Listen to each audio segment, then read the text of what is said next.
I want to rejoice that you are my Lord, but I don't know how to play a chord. Can I just hear you sing? With your arm by my side, I'll hold the heart, I'll close my eyes and imagine you. My hands are yours to play a secret melody, for I am a circumcised Jew. Who is this uncircumcised Gentile who brings fear in our soldiers' hearts?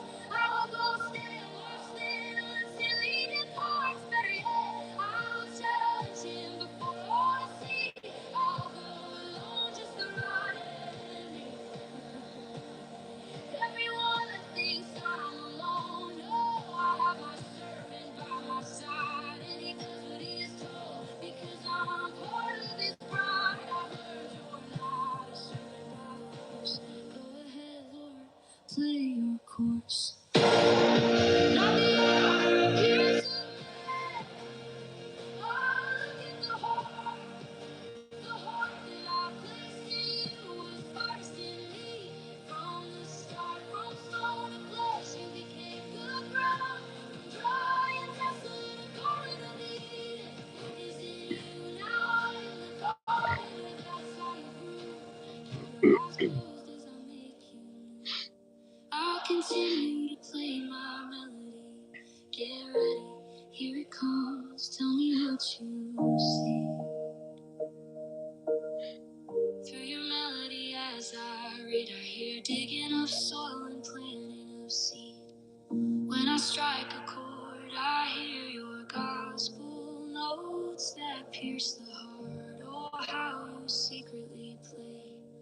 As I stand my watch both night and day, an unstoppable melody. To not play your harp is a disgrace. I will play the song you taught me in your secret place. You showed me your secret chord. It's a weapon, it's a sword. Against Goliath I struck a chord. And Lord, it was the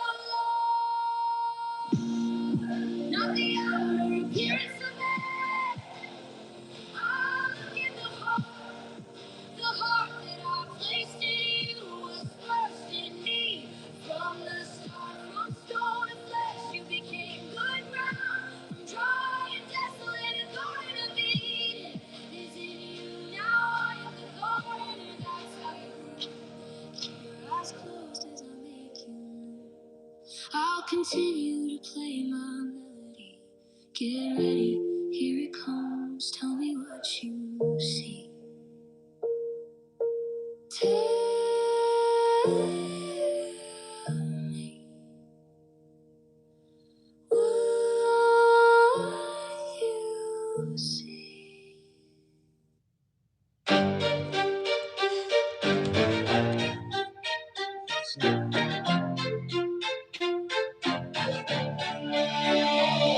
People read the black letters on the white pages, but they don't see them. But the shadows are their brightest day, but to them they are dim. As a teacher, it's easy to get others to see, but as a hater, all you can do is ridicule me. Well, I command those blind eyes to see, those deaf ears to hear, and that dumb mouth to speak. Really, in the past 20 years, it hadn't said a thing. Many will say, Lord, Lord, in that great day. But you better have the right gift if you want to stay. Jesus will do the same to you as he did to them on the road to Emmaus. Starting from Moses through the prophets, he will open the scriptures concerning himself. Will your heart burn then? The answer is no, your chances now. Moses and the prophets are speaking now. Become the scale before it's too late. You're swimming in the sea with the king of pride. Trust me, it's not a fun ride. Your heart has been dry for too long. Let the net of God pull you from this dead sea before the hook of goddamn. Morning. The choice is yours. Allow the love of God to pull you out with no doubt. Submerged into this. Kimberly, morning. You will start off as a toddler. Watch the transformation take place as the Mike, tree of life comes alive inside. Morning, Carol. Morning, Jessica. Then you become weak as your disciple. As a teacher, you will now see what it's like to receive hate as Jesus did, receiving revelation from spirit causes even your brothers in Christ to mock. Don't believe the second you were any different than your brother Joseph. His whole revelation is on brethren left and mocked. Don't forget about Cain, Abel. One was hated and murdered. Don't get it twisted. Your own brethren are doing the same, but Satan is to blame. Don't forget it. We wrestle not against flesh and blood. It is the king of pride who was to blame.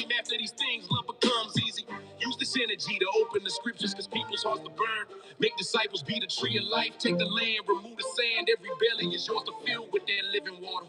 Take the sword in the left hand and play that harp like you in the band. Utilizing God's hand, that rod of God. That's right, the rod of God. Who was in Moses' hand? Who was sent to free God's people from the land? Moses did no miracles. It was the rod in his hand. Look back at the 10 plagues were because of the rod. Think back to the Red Sea. Moses was in fear and crying. He went to God, forgetting what was in his hand. God's response was simple. Why you crying to me? Take the rod, the Red Sea split. Over and over again, the rod proved itself to be the authority of God. When the vipers came, it was the brazen serpent on the rod that became the aim. Joshua only won the battle because the rod was lifted up once again. When Christ came, he said all authority was given to him. Did he have a rod? He was the rod who was sent to free God's people from the land. Here once again, so disciple, take a stand. Have no fear, gird thy loins like a man. After the death, burial, and resurrection, iron rod was given to you. Like Moses, it's not you that does the miracles. It's the iron rod in your hand. Now go, open the blind eyes, open the deaf ears. The lame walking, the dumb to speak. Be bold, you are no longer weak. Now go, make disciples in all the nations. Don't waste time arguing about philosophy and titles. Use the iron rod to understand the Bible. Open the scriptures, allow God to show you the shadow. With the iron rod, he will share a secret. You can be 100-fold. Truth be told, don't settle for less. You have been given authority from the best. Now go. Now go.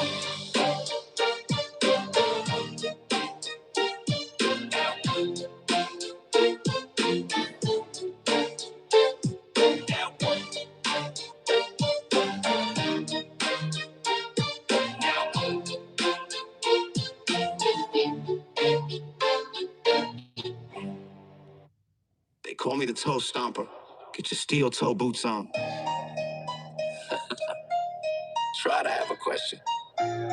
Okay, go ahead with your question. Brenda, what's up, Brenda? How are Christians today so defeated?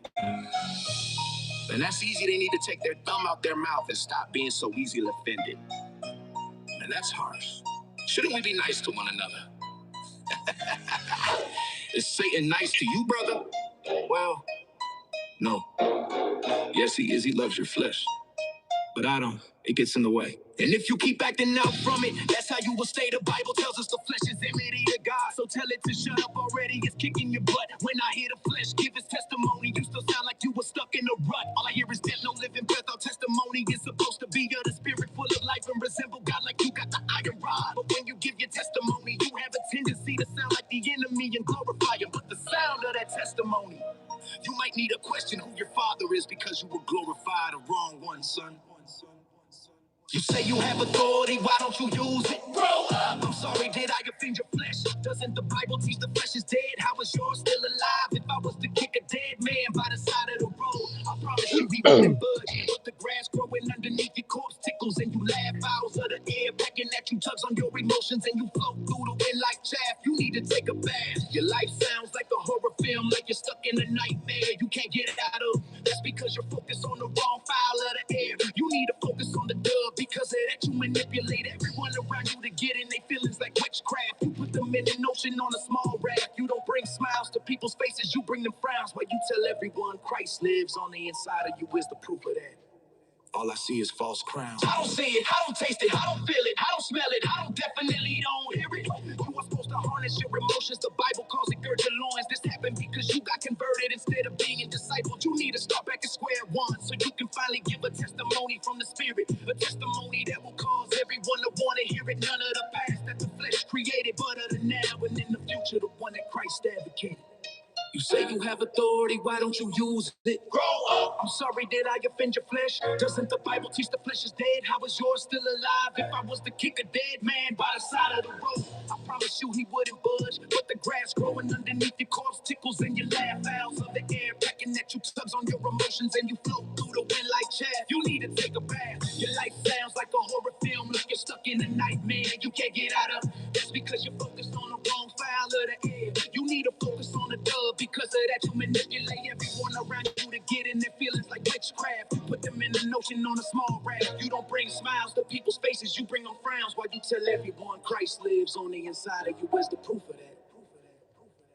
Tell the flesh to shut up and listen to the spirit and to some you. Listen to the words that are being spoken to you. Words of life and the truth, gird your loins because you're gonna make it. Stop allowing the flesh to lie to you, debate it. The problem is God is 1,000 ways that you haven't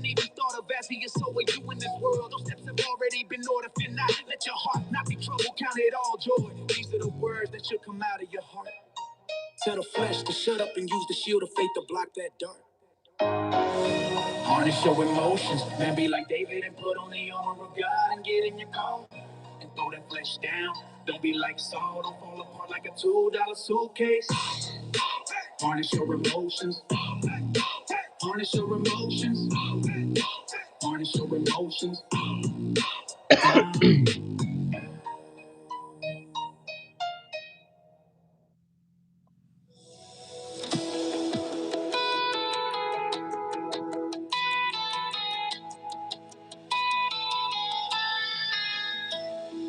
Peace that surpasses understanding, bigger than the universe, your love is expanding. What up, don't mind? You have been my friend. I'll prove your favor is unmerited, it cannot be parroted, only inherited. My heart jumps for joy when I'm up in the morning. Fair warning, it's contagious. My Jesus, don't pinch me and wake me up. It's too late. He drank that cup. I can't keep up with his outstretched hand. He's given me so much. He's my best friend. Now I understand. We are just a vapor in the wind. Oh, another sunrise, grace in disguise. Another joyful day. I'm not surprised. There's no doubt I can't keep you with your giving. Just keep thanking you is what I will do until I see another breakthrough. Unstoppable is your way. By my side is where you'll stay. There is no way I could repay, so I will tell the truth. I will just say, my heart jumps for joy when I'm up in the morning. Fair warning, it's contagious. My Jesus, don't push me and wake me up. It's too late. He drank that cup. I can't keep up with his outstretched hand. He's given me so much. He's my best friend. Now I understand. We are just a vapor in the wind. I'll do what you say and make disciples. To give this gift is all I can do. You're my best friend, the one who remains true. I can't wait until that first breath I take when the light shines in my room. It's like being born all over again. Wisdom's warm life without you. I can't remember those memories have been fogged by the smoke of your ember. Your love has set me ablaze. Nothing will ever stop Mod, me good mod. What's up? What's up with you? from giving you praise. Time is short here when your perspective changes towards your love. I can't wait until all I see the eternity that comes quickly. The eternity that set me free. My heart jumps for joy when I'm up in the morning. Fair warning, it's contagious. My Jesus, don't catch me and wake me up. It's too late. He drank that cup. I can't keep up with his outstretched hand. He's given me so much. He's my best friend. Now I understand. We are just a vapor in the wind. My best friend.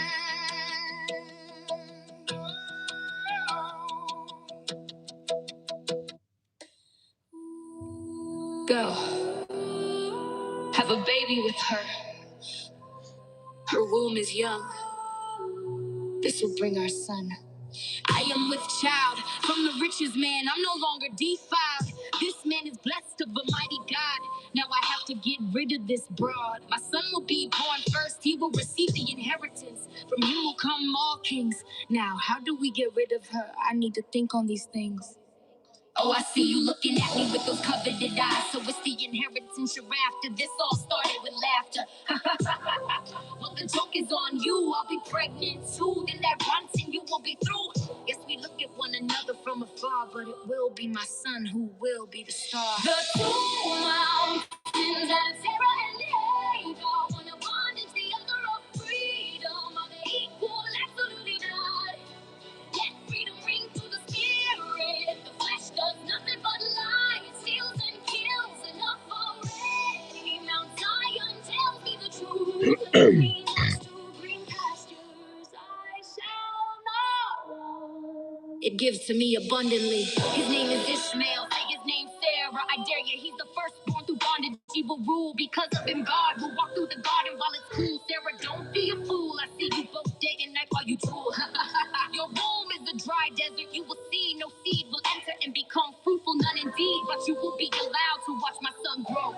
Sit back and watch the show. I've watched you grow for 13 years. Finally, a rose will come from this dry ground. Isaac will be his name. I'll watch that smile turn to a frown as your son is dethroned and mine takes the crown. His birth will be your remarkable sound. So great Abraham's ears will grow dull of your run hound. He's a disgrace, and you both will be removed from this place. He will not share an inheritance with my son. He who was born second one, but we both will be remembered as the two mountains that of Sarah and Hagar. One of bondage, the other of freedom. Are they equal? Absolutely not. Let freedom ring. Sorry about that. It don't matter. The song was over anyway. It's all good. We're about to start. About to get it.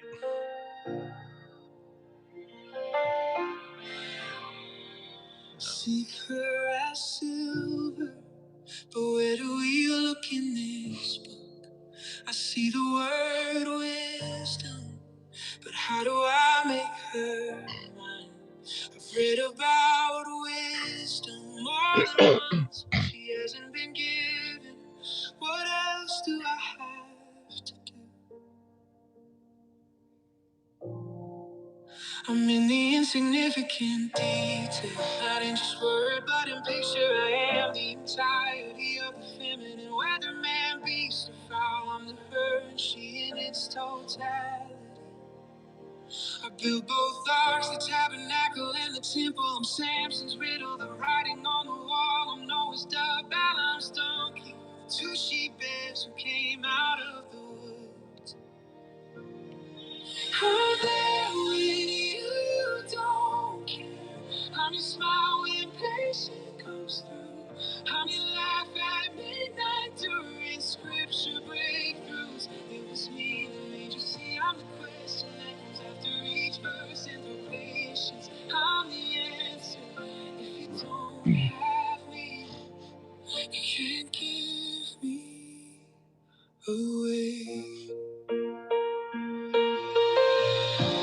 I am Deborah's palm tree in the desert that came to serve any of me. I'm a still small voice. The seed knows what to do because of me. I'm the reason God is not mentioned in the book of Esther. My location is what you can't see. I'm hidden to the carnal light, but a son of God can see me as far as the east is from the west. I'm there when you don't care. I'm your smile when patient comes through. I'm your laugh at midnight during scripture breakthroughs. It was me that made you see. I'm the question that comes after each verse and through patience. I'm the answer. If you don't have me, you can't give me away.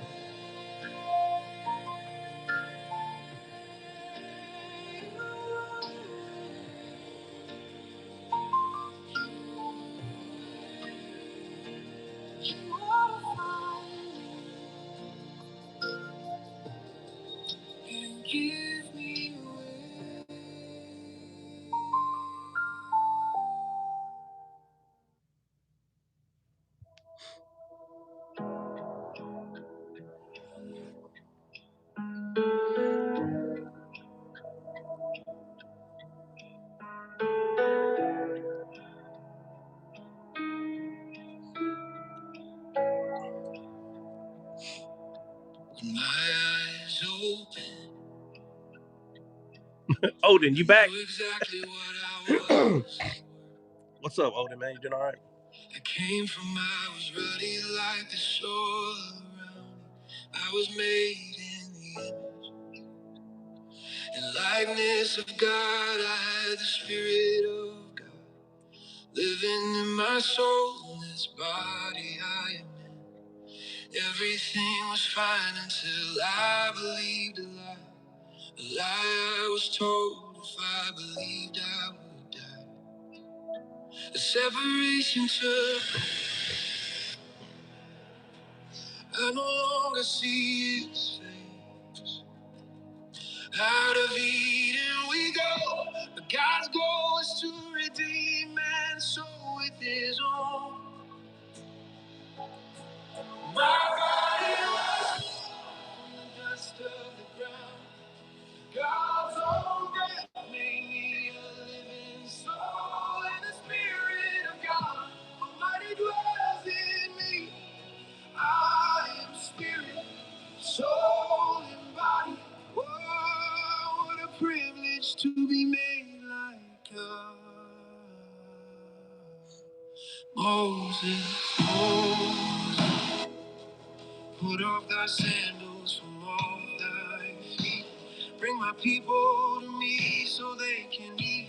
Take this rod and go, an eye for an eye, a tooth for a tooth. It became the truth because a soul for a soul.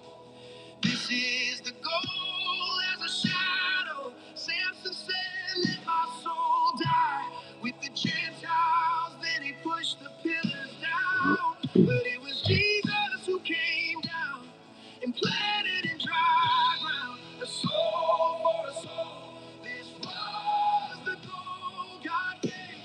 His only begotten Son from his own bosom.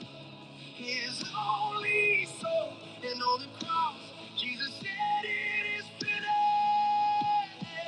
This was the goal. My body was formed from the dust of the ground. God's own breath made me a living soul, and the Spirit of God Almighty dwells in me.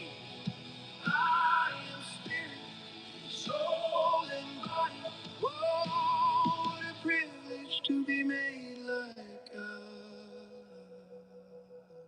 And immediately there fell from his eyes as it had been scales. And he received sight forthwith and arose and was baptized. After God's soul was offered, men became to scale. This was the goal. We are no longer vain. No one can take my sandals from my feet. Bring my people to me so they can eat. Take this iron rod and go, soul for soul. This was the goal. You did this for me. You did this for me. For that I will sing. My body was born from the dust of the ground.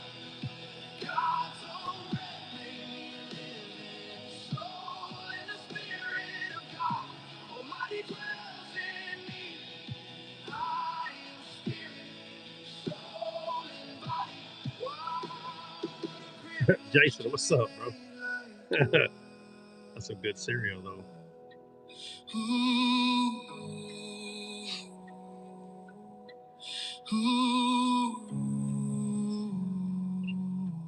What a privilege.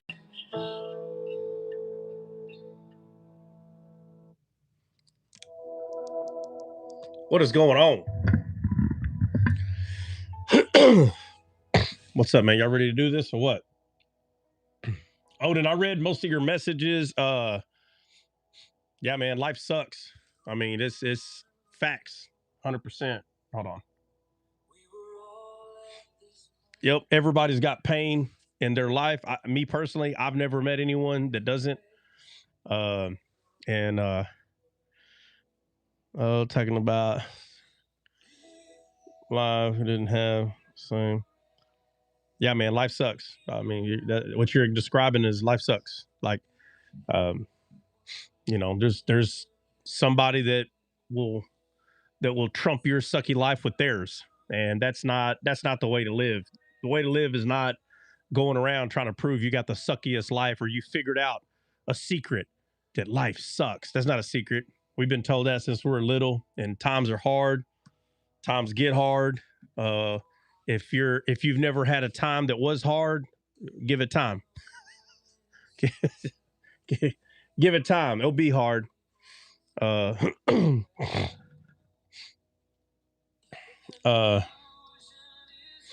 Yeah, like I said, Odin, life sucks, man.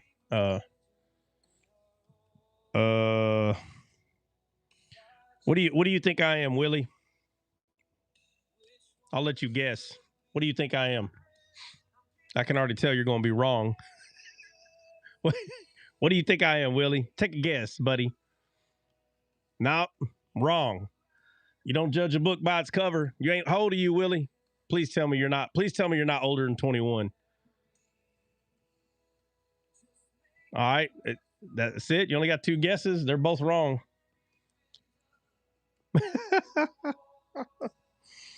Oh man. I'll tell you the truth. If you guess right, Willie, I'll say yes. I'll put it that way. But you ain't guessed right. But if you guess right, I'll say yes.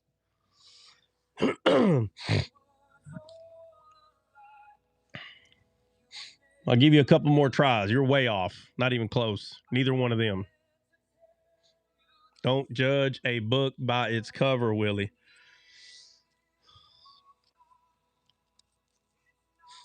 Come on, man. Don't start being boring now. Man, don't start being boring now. Come on, man. You had me laughing. Keep it up. Yeah. Oh, I trust me. There's been plenty of places where there's certain looking people that I fit in, and I'm not even from there. Come on, 2 more guesses. 2 more guesses, Willie. Come on, man. Don't start getting boring on me now.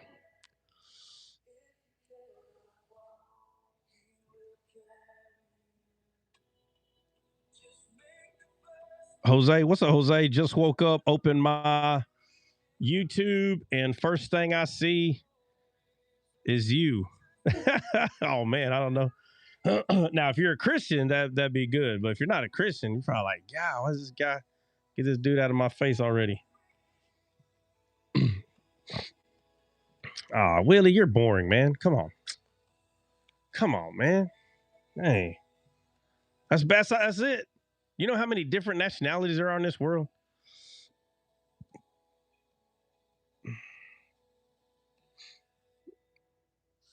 I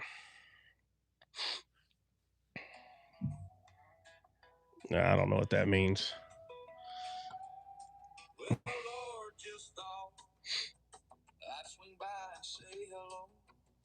Oh, my neck. Glory. With your heifer.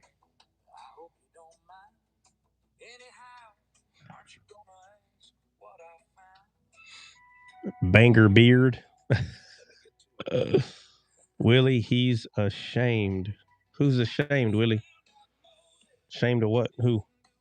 To be a Christian or what? No, I'm not. Clearly.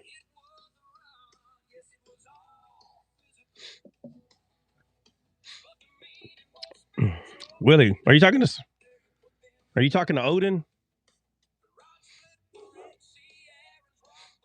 Willie, you haven't even guessed.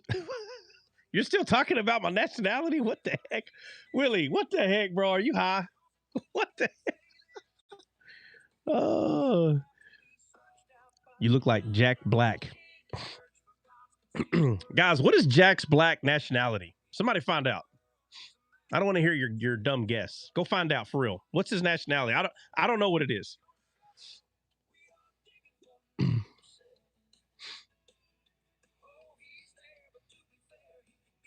Yeah, you're Cuban. Yeah, you're Cuban. It says American by nationality and then Caucasian. American by nationality and Caucasian? Yeah, nationality American. He's 56 and he is a Caucasian. He's Caucasian. Okay. All right. All right, so somebody called me Cuban, Hispanic, Caucasian, and I think somebody said black just a minute ago. Hold on. Is that what they said? Jeez. Or somebody said something black something. You're a melting pot yourself. I'm just saying, like, how is it that nobody can figure out what I am by looking at why is there so many different, how come nobody guessed I'm not even gonna say that. Oh, I'm sorry. The other one was Indian. The other one was Indian. I just looked at it. Greek. Yeah. Well, today somebody didn't say Greek. Nah, he's Puerto Rican. Puerto Rican. I don't like actors. Oh, all right, Odin. Thank you for your very edifying comment. Ashamed of what?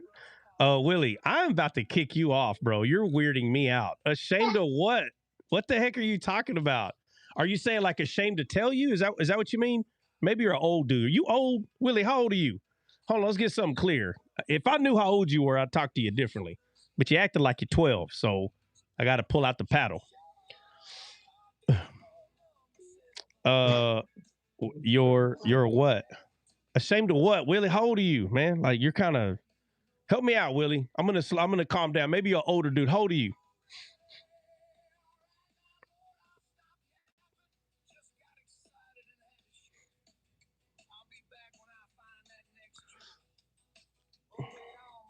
Willie, don't be ashamed, Willie. Don't be ashamed of your age, Willie. How old are you? Don't be ashamed.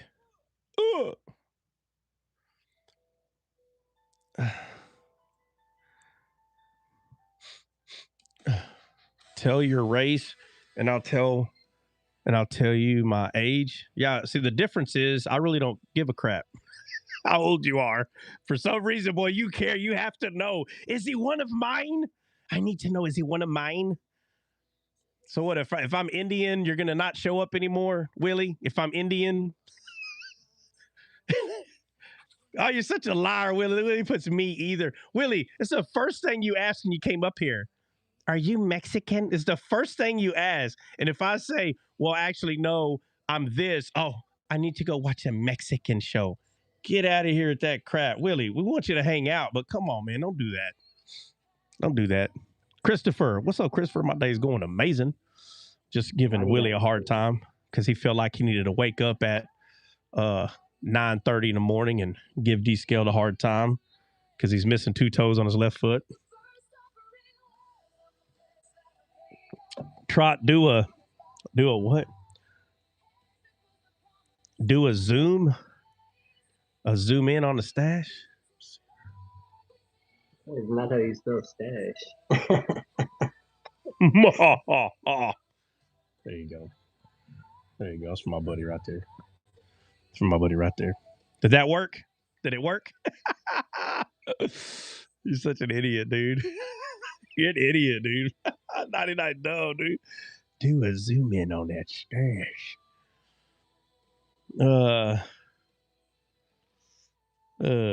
It's all right, man. He's like, that's why I'm here. I'm here to be the de-scaled idiot. Thanks, Trot. Thank you for that. Not that kind of idiot, though.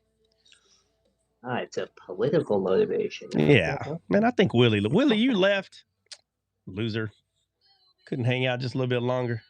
Oh, wait, Willie's here. ICE has you, people, food, dying out here. What the heck? That Willie. Oh, poor Willie. Poor Willie. I'm gonna make a song called My Poor Willie. Poor Willie. That's why you're asking? No. The whole motivation, the whole motive was to ask if I was Hispanic is so you can bring up ICE and how they're unaliving everybody, Willie. What the heck, bro? Oh, for my heart hurts for you, Willie. Don't worry, Willie. I just did a prayer in my head for you, buddy. You're going to be okie dokie. I can do my poor Willie. Yeah, I'll do a song called My Poor Little Willie. Good Lord. Yeah. Poor little Willie. Poor little Willie friend. Nah, you can't call it little Willie. Let me do my thing, bro. I know what I'm doing. I don't know why I got to remind you of this. To understand. No, I'll tell you. Oh my God. Knight, I don't even know if I should read this one. Oh my God. All right. Not sure how the song will be interpreted. Naughty Night said, not sure how this song will be interpreted, titled Poor, Poor Little Willie.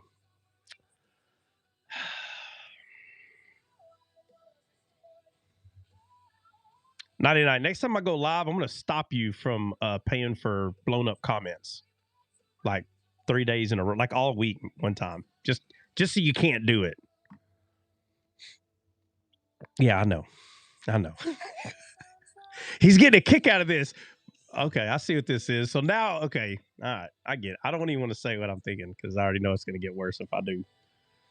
Oh, I know what I'll do. Hold on, let me see if I can just block them. I'm giving you. Come on, Knight. Let me troll you back, bro. You know you're trolling with this crap. That's why you're putting it up there. Can I troll back? I mean, come on. Please let me troll back. Willie came back with a comment. Huh? Willie put a comment in there? Where you at? Let me see.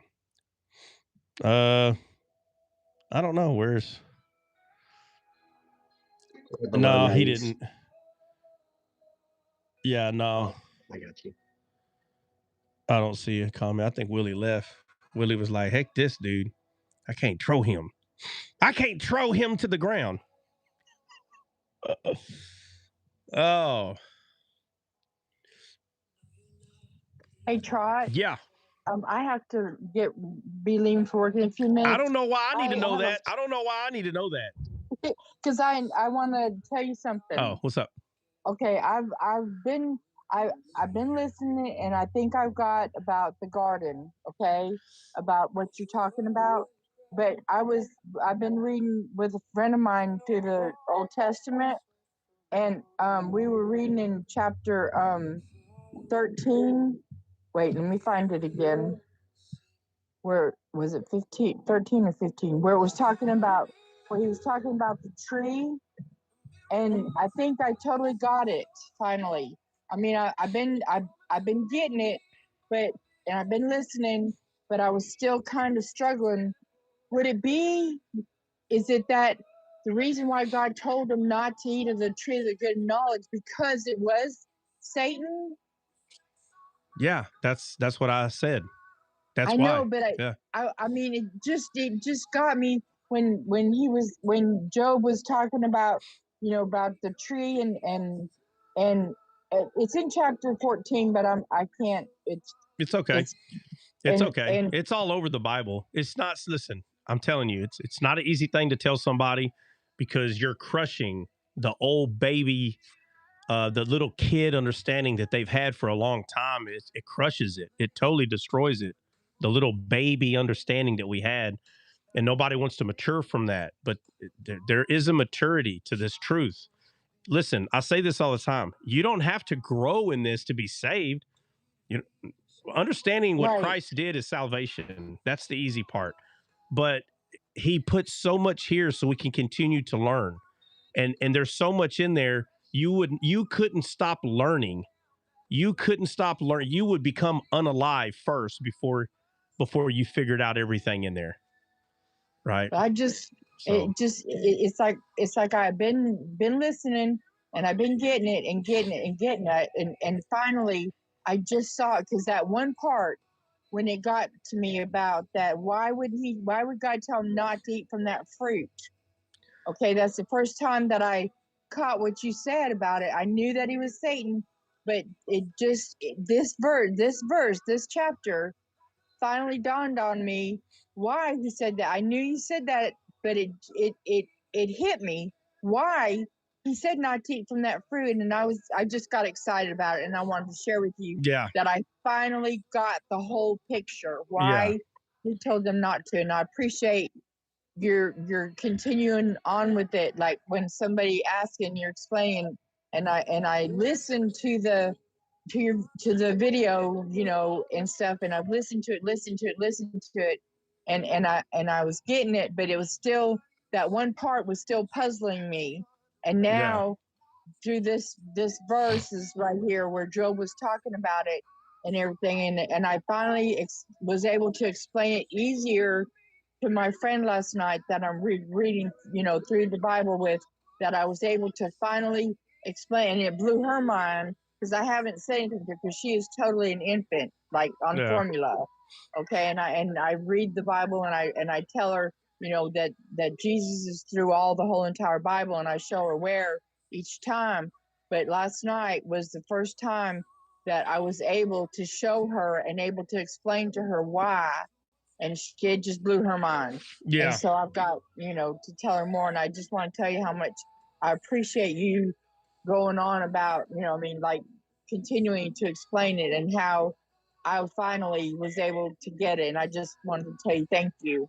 And again, how much, and I invite her every single time that I get to come to live. Every time I invite her, so I'm hoping that she'll come sometime. But anyway, I just want to come on here real quick and tell you that. Yeah. No, I mean, thank you, Chart. Yeah, as long as you stay in there, it's harder for it to leave. But I've known people that will tell me, "Oh, I get it," and they'll kind of stay away from the word a little bit. And then within a few months, they're like, "Hey, can you explain it again? Because I just don't get it." And I'm like, "That's not the issue. The issue was you were almost there, right? Like this breakthrough of getting, like, leveling up, and then they step away, and then it's my fault. Well, if it was true, I would see it by now. No, you're not doing your part. The person, you have to do your part. So yeah, absolutely. It does make a difference. Thanks, Chot. Y'all have a blessed day. Okay. Right. You too. Thank you. Bye-bye. Mm-hmm. Yeah. All righty. We're going to hop on in now. All right, man. Who wants to break it down? Where are we at? Who wants to break it down for us? Where are we at? Oh, man, what I do, bro? Well, I'm so glad she got all of that, but get out of my spot. I'm entitled. I'm the entitled one. He said, "Get Joe, bro." I hope she heard that, bro. I hope she heard that. She gonna come right back up here. That's funny. Get out of my spot. He said, "I'm the entitled one." Shout out from Chicago. What's up, Chicago? What's going on? What y'all doing down there in Chicago? What's the temperature in Chicago? Who is that? Dat. What's the temperature out there in Chicago, man?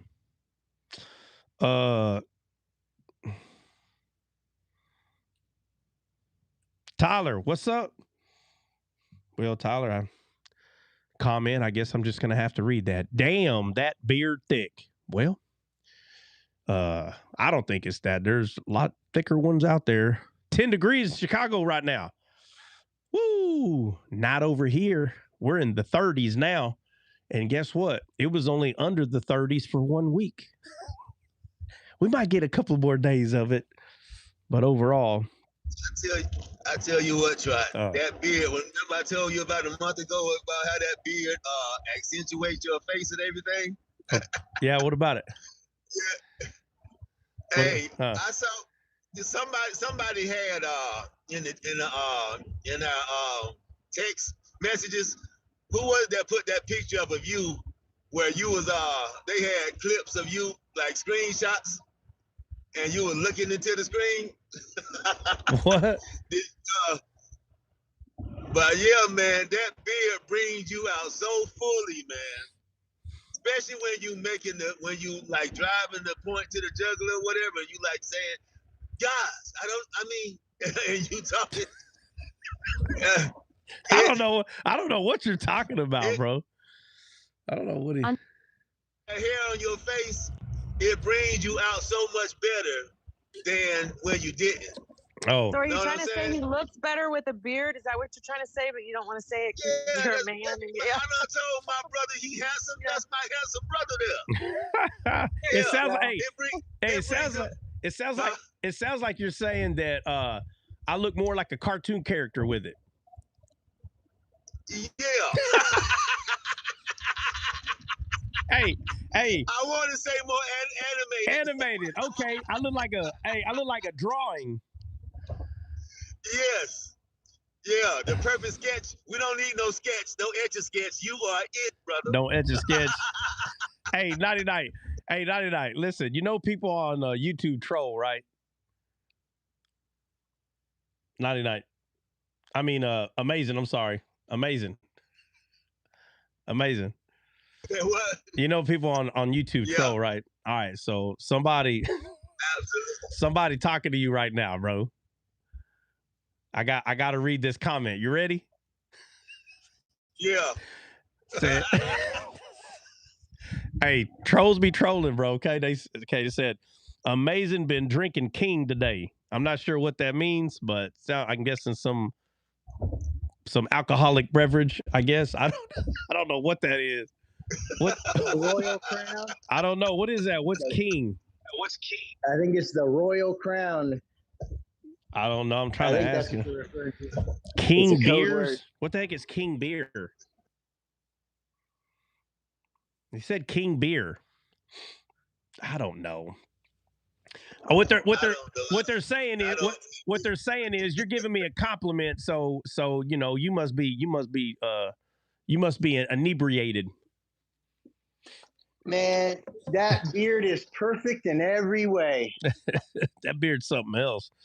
How long have I had it? Oh God, I don't know. Maybe a year. Like I don't know. It probably took 6 months for this thing. I don't think it's been a year. So maybe 6 months or something. I don't know. Man, he's saying you're handsome. No, he's saying like the facial hair makes me more animated. That's what he's trying to say. Let's see.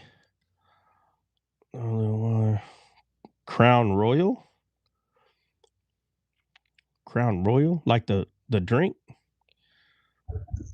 Yeah, that's an alcohol. It's a liquor. It's a liquor. Comes in. Oh, because it's got Crown King. Oh, wait, they said beer. They said beer though. Oh, my bad. Yeah, I don't know. I have no idea. All right, let's get in it. Anybody want to recap real quick? And when I say real quick, I mean you got 2 minutes. What's up? Let's recap because we're gonna hop in there. We gotta hop in there. I really hate that I had to kind of get to the jugular of this yesterday, but you'll see why, man, while we're going through it. It'll help you stay focused. And I'm gonna I don't know. I probably shouldn't, but I could. Anybody want to recap? Like kind of like we did the other day, like where we're at. Nobody? Almighty.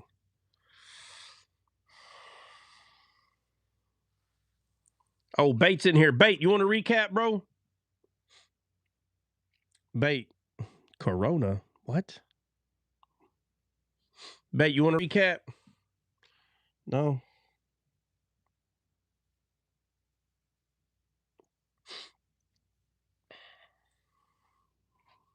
King beer. What the heck? Talking about the Bible genius. Recap on Nehemiah. You're cooking Bait for shalom. the kids. Good morning, everybody. Morning. He said, I'm cooking for the kids. How many kids Bait got? Hey, he's Russian, so I think 14. I think it's like 17, something like It's that. in the teens. They fit one inside of the other, like the little eggs that they put one inside the other. Yeah. Yeah, absolutely. He said 3. Oh, okay. Yeah. Oh, he got the Trinity. He got the Good job, brother. Look at that. It's no more 2 powers, 3. If you believed in 2, you would have kept it at 2, bro. Nah. He's like, you know what? And then he's gonna the third one's not a person. That's right. Third one's not a person. Yeah. He said, what the heck? Yeah, third one's not a person. Giving grace. Shalom. I was just messing with you. Yeah. All right. Nobody want to recap kind of where we're at? Because we're about to hop into chapter 2, like further. All right. Where's Saba? She's a recap. Oh, yeah. My bad. Saba, where the heck is he? Saba, you in here? You need a spot, Saba? I can drop for you. I can listen in because I can't really unmute too much. I got contractors here today too. Them oxtails hit. Oh, y'all had some oxtail? It's coming along. Y'all had Breezy. Y'all got some. Breezy, you just ate some oxtail? What? She said she had to get ready for work. Oh, there she is. Oh, Saba, you're not going to join us today? Yes, God bless you, brother. No, I will. I am like listening, but I can't just talk all the time. So okay. Well, yeah. just do the recap. Now, just do but the in recap. a bit I have to get ready. So just do the recap, Saba. Just do the recap. It's your story, right? Come on, show us your Persian brain. As I was saying. Did you hear what the sister just said? She said, I just can't talk all the time. That come out of the mouth of a woman? As I was saying. Brother, amazing. I heard you're Persian too. And a Persian woman at that.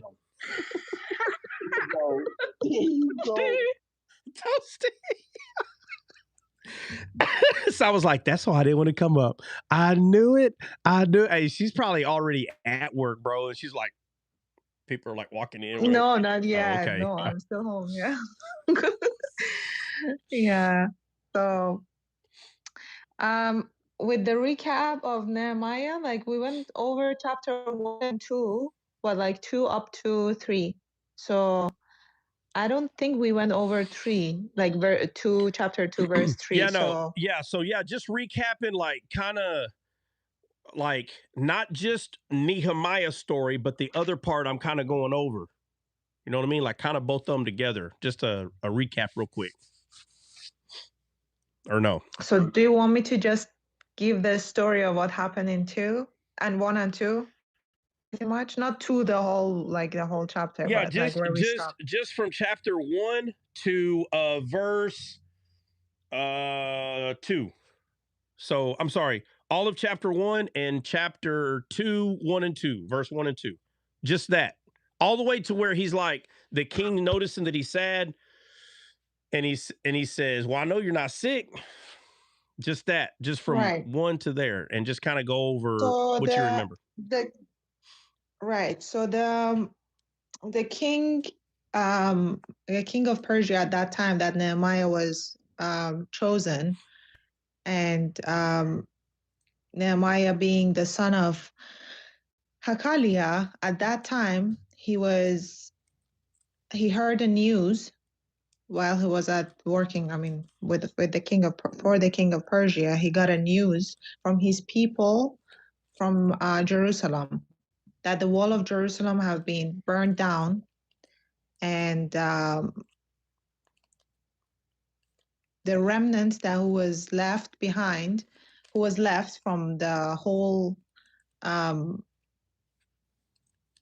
incident, the whole incident that happened in Jerusalem, pretty much they survived, but they were in captivity. So they came and they asked him if he can come and help them, because it was his people. And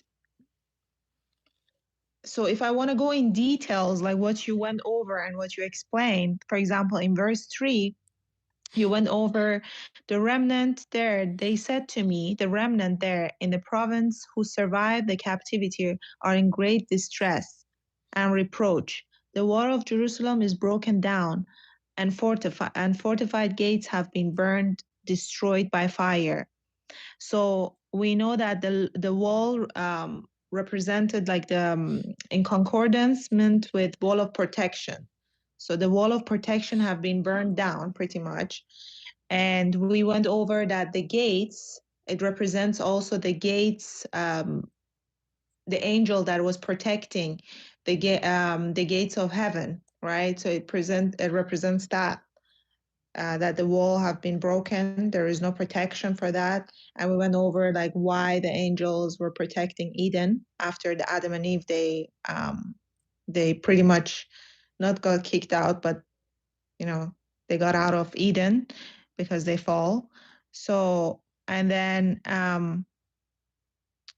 we know that the gates were the place of meeting place, that they were people that were basically like meeting each other like at the gates. The gates have a significance, Hey, in Saba, the story. Saba, why do I picture you looking at your Bible like this and then meow in front of you? Hey, because and then if I want to go, I'll go over it like that. listen, and meow in front of you doing charades, trying to remind you, like the gate, tell them the gate, and you're like the gates, and then we went. No, Why? Why do I picture? I don't know why. Because I'm trying to read my notes. That's why. She's like, hey, this is how we do it, okay? Okay, this is how we do it, and But like, okay, the overall, I would say the story overall, like if I don't read from my notes, what we went over is that Nehemiah, he received a message from his people in Jerusalem. At that time, he was working for the king of Persia, Artaxerxes, and they came to him and asked him for help. So he was displeased. He was mourning for his people and what was happening at that time in Jerusalem and to his people. So he decided now, obviously and also it explains that God put in his heart to do that. Did it say in that chapter? I think it did, yes. So he was praying to God. He was asking God, and praying for his people and for Jerusalem. And if God can, it says in verse 6, please let your ears be attentive to your eyes, be open to hear the prayers of your servant, which I am praying before you. So he's praying, to God, asking God. And because of the people of Israel, the descendants of Jacob. And so, yeah, and in chapter 2, it comes in chapter 1 also it clarifies that what was his job, what was he doing for the king. He was the cupbearer of the king Artaxerxes, and we know the cupbearers, they are the one that they have to before the king they have to drink, and the test, so pretty much, if it's Oscar, yes, poisoned or Oscar, safe, yes. they have to be the one to do that. So Mhm. and then we went over the month. So from the time that he heard the news until he got the courage to go and tell the king, to ask permission to the king of Persia. Well, she loves saying that word, Persia. Did you hear that? Did you hear that? Jesus was Persian. Hey, did you see the video she pulled out? You get a whole history. Well, yeah. On it. So it was the month from the month Chelsev to the month of Nisan, which it's roughly about 120 days. So it's about 4 months. Yeah. It took him 4 months to do that. So yeah. And yeah, that's the whole. That's pretty much. Yeah, that's pretty much it, and that's where we're at. So now he asked the king, Striker, what's going on? He asked the king, or not asked the king. The king asked him, "Hey, like, what?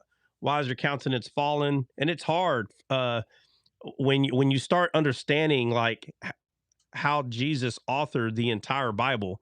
It's really weird when you're able to see what God is telling you, what happened overall in the garden, and that he was the one that was going to do something about it. And it's explained in every story. And here it's a countenance has fallen, but you're not sick. And so now that we're getting further into 2, so yesterday it was, wherefore the king said unto me, why is thy countenance sad, seeing thou art not sick? And he says, this is nothing else but sorrow of heart.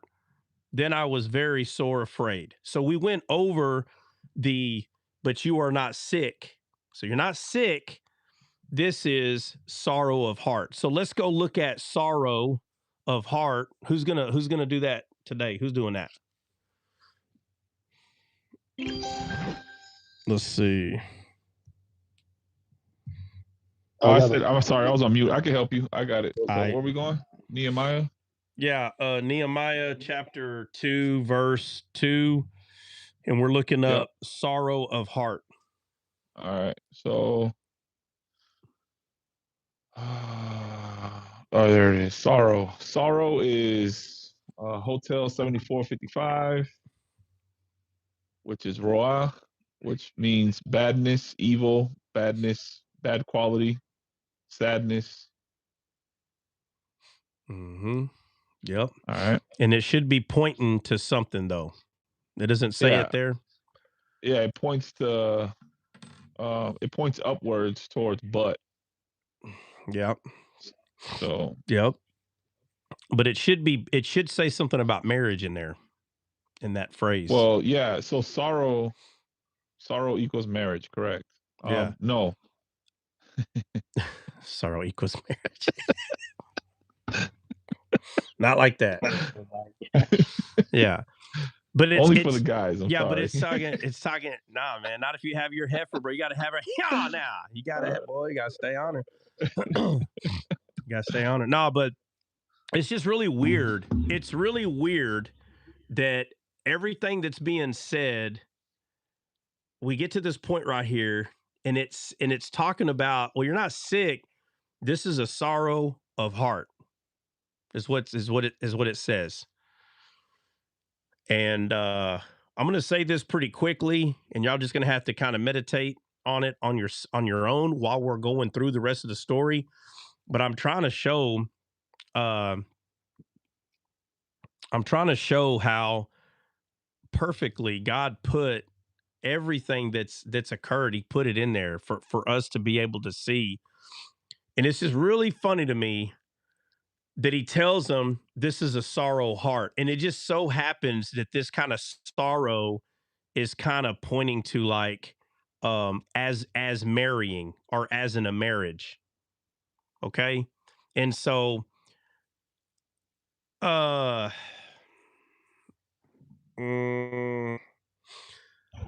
can I ask this right fast? Yeah, go ahead. Would that equate to when they repented God that he had made man, or no? What happened? No.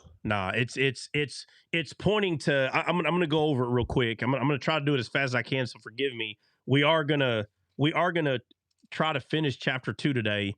But if we don't, I mean, some of this stuff you don't just want to rush through it. But so let me show you. So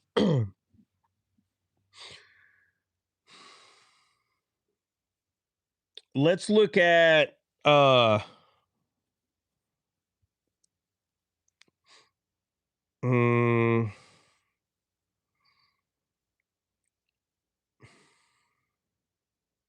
right. So in the story of Abraham, it says that Abraham sent Eleazar to find Isaac a wife, right? Y'all with me? Yeah, Genesis 25, 24, right. 24. Yeah, so it says Abraham sent his servant to find Isaac a wife.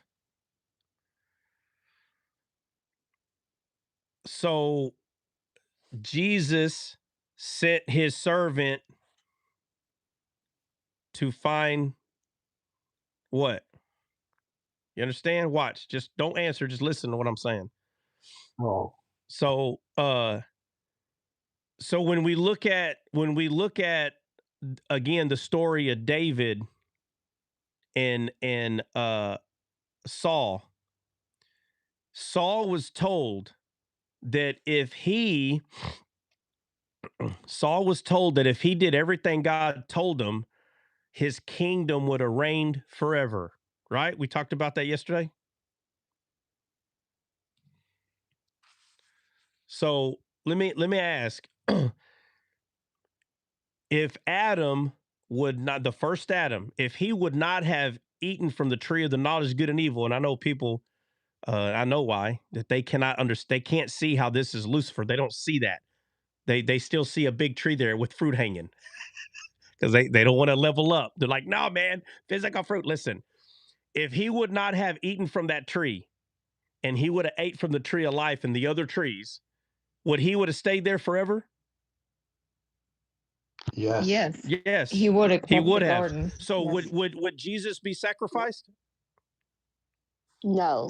No. There would be no need. There'd be no need for sacrifice.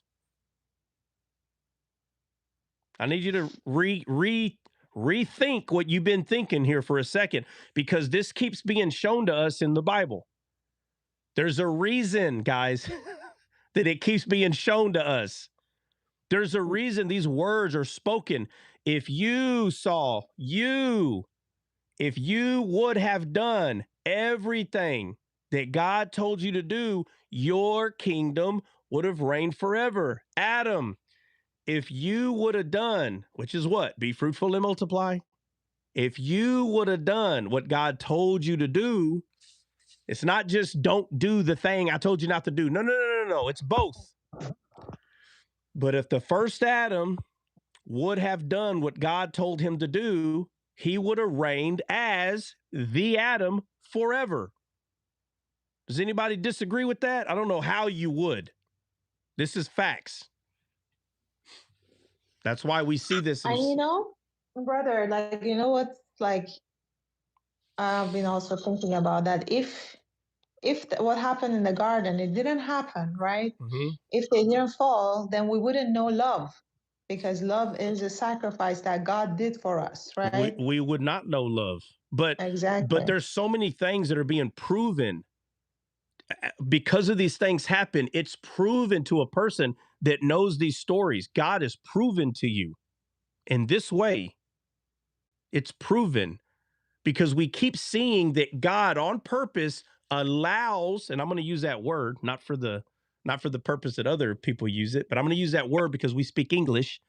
But God is allowing these things to happen. Not that he could stop them. He's got the power to stop them, but he's not stopping them because he has to show it's your dominion. You chose to do this.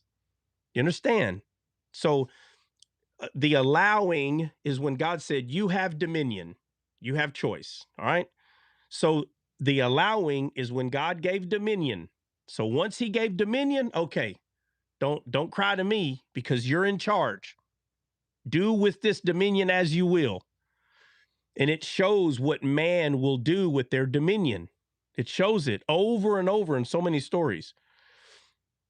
And a question, I think it was Let the Truth that asked me, and I'll say something about it right now, but I asked her in the Let the Truth, did you get my response that I sent to you? I did not. You didn't? Okay. I did not. I was just thinking about my question too. Yeah, it's there, but I'll ask you now. So the question that she was asking, and there's nothing wrong with these questions. She was asking if Adam and Eve wouldn't have eaten from either tree, would they still be living in the garden? The question I asked you in there was, were there more trees in the garden? Yes. Yeah. Okay.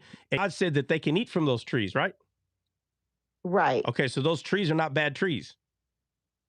Correct. Okay. So what do you think would happen if they continued to eat from those trees?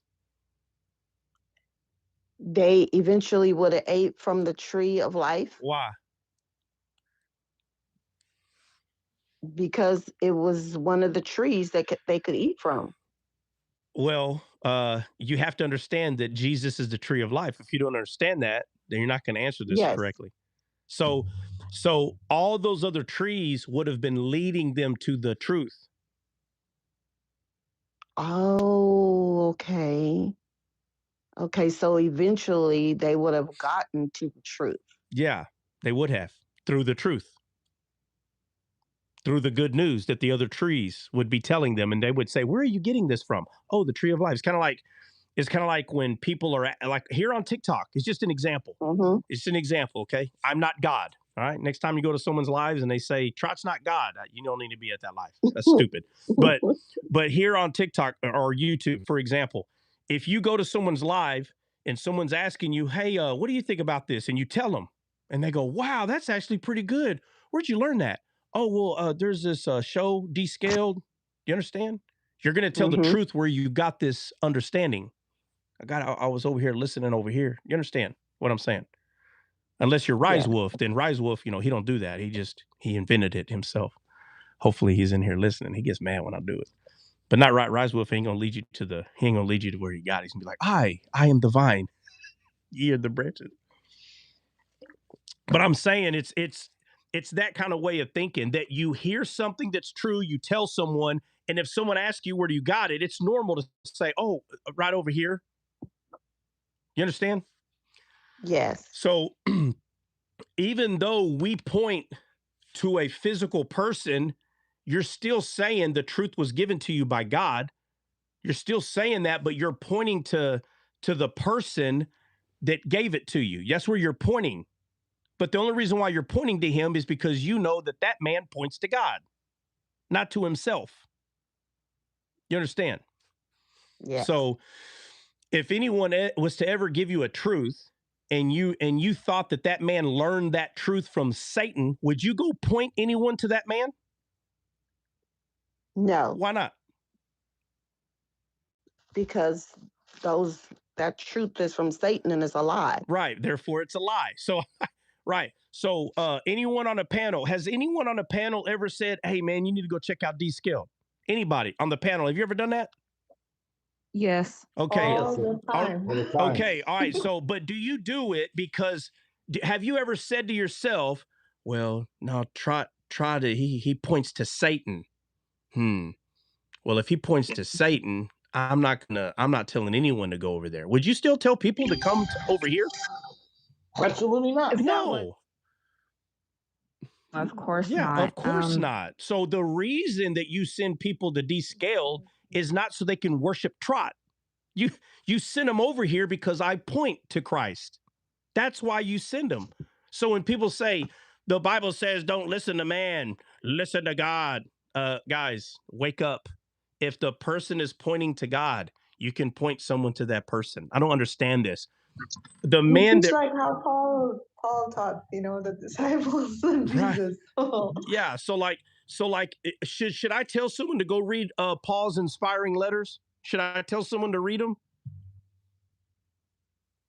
100%. Or should I say, well, or should I say, well, that's leading man to man. We're not supposed to listen to man. We're supposed to listen to God. Is that how that works? Or am I supposed to know that Paul is pointing to Christ? And because he's pointing to Christ, I'm going to tell people you need to read Paul's letters. Okay, so the question that Let the Truth was asking was, if they didn't eat for either tree, if Adam and Eve did not eat from either one of them, meaning the two that's in the midst, the tree of the knowledge of good and evil and the tree of life, would they have just stayed in the garden like that?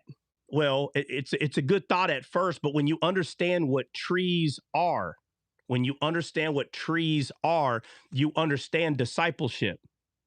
You understand, and you're no longer just trying to figure things out on your own.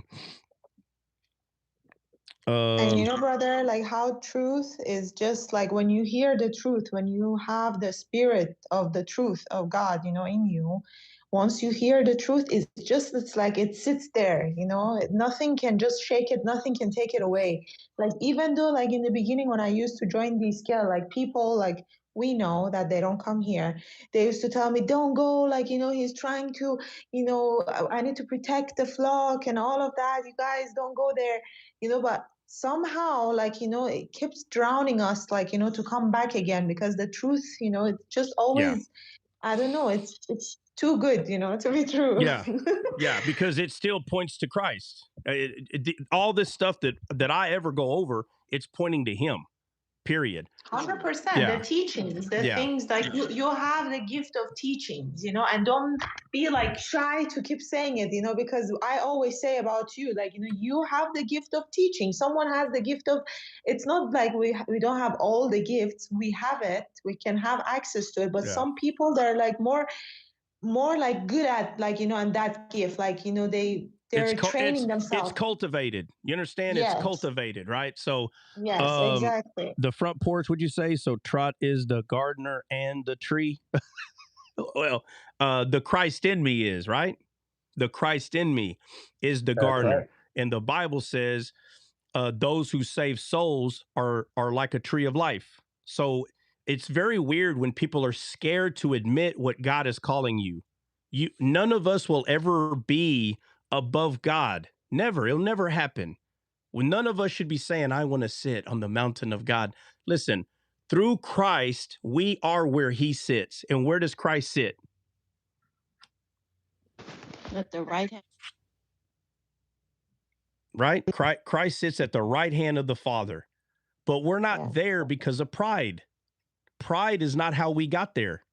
We got there because we recognized that while we were God's enemies, right? And like beat ourselves up for not being perfect, and you're treating yourself actually pretty badly, because something is wrong. It's just us recognizing something is wrong. What is wrong?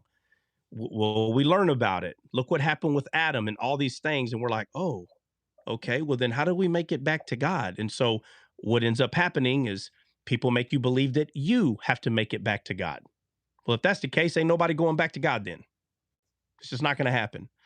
But discipleship, what we see in the garden is what we call here discipleship, right? He says, you can eat from all the trees, but from this one, don't eat. Today, it's listen, you need to only eat from those that have cloven foot and chew the cud. Those that are in the word, only eat from them. A black Hebrew Israelite will tell you, I read the word all the time. But the Spirit says, no, they don't. No, they read the same black letters on the white page that the scribe and the Pharisees do. Guys, did the scribe and the Pharisees chew the cud?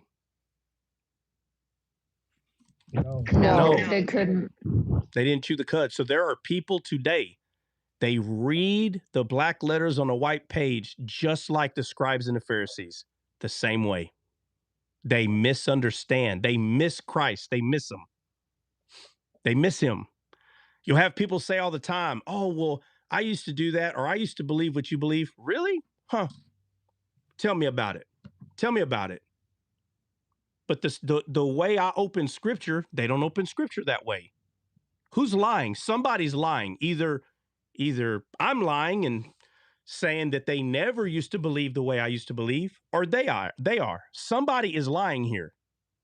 If you used to believe the way I used to believe, you could open scripture the way I'm opening scripture. They can't.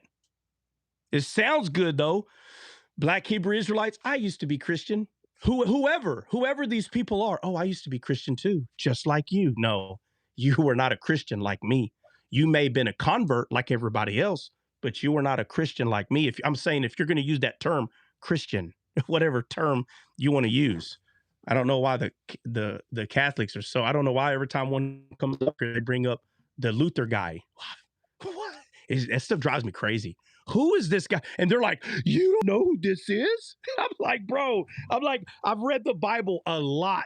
I don't see him anywhere in here. Oh, well, he's not in there. Well, then why are you telling me to read about this dude? Well, he's the one that started. I don't care. I don't care what he started. When I was born into this world, this is one thing I know now. I didn't know when I was young, but I know now that my job was to study and show myself approved. That was my job. Nowhere that it said, find Luther and read his books. Nowhere. And then I don't see You that know anywhere. what he started? You know what he started? Belly dancing. Yeah, probably. Probably. I don't know. This is what I do know, that the Bible says to study and show yourself approved. Yourself. That's what it says. And the sad thing is people are not doing this themselves. And every individual knows that what God also gives wisdom. Yeah, you need to come over here, Bait. I'm being serious. When everybody comes, you need to come so we could talk about what wisdom is. We need to talk about what that is. Okay. All right. So that was just going over what Let the Truth, the question that she had. And there's other people that have that question, and so it's relevant. But again, it's pointing to discipleship. So all the truths from the other trees, which are other, for us to understand, it's other words from different people. Okay, now again, these would be angels, but those truths would have led them to the truth. That's what would have happened, and they would have, again, by choice, they would have eaten from that tree, but instead they went to this tree and ate of it. All right. So just to get back to this. So guys, let's look at these stories. I'm going to put all of them together just real quick. So Abraham sent his servant to go find a wife. Saul was told, if you would have done everything that you were told to do, your kingdom would have reigned forever. Adam had a choice to make. Adam did. Adam had a choice to make. Adam could have eaten from the tree of life, and it would have been Adam that would have stayed right there, quote unquote, and reigned forever. Do you understand, guys, what I'm pointing out, what I'm showing you? Are y'all with me? You, when you were born into this world, if you would have followed perfection, would you have to be born again? And just understand what I mean, obviously the answer is yes, but I'm trying to show you something. But if you were born into this world and you were perfect, meaning you never made a wrong choice, would you have to be born again? I'm trying to show you something. In a way, no, because there would be no need because you've done everything perfect as Christ did. Right, because you've done everything perfect. So now the question would be, well, but I thought if you were born under Adam, you had a dead spirit. So look what I'm showing you. That dead spirit, guys, listen, this whole thing is what's proving that no man will ever be able to say he was perfect, because it's going to prove that every man tried and failed. So here's the other question. Has there ever been a man outside of Jesus that was perfect? No. No. So what we're going to see is people say, what do you mean? It says right here that Jonah, or, you know, it says Job, he was upright and perfect. This is what people will bring up. Look, it says he's perfect right there, which means they don't understand the fall of Adam. They don't. Or they would bring up Enoch.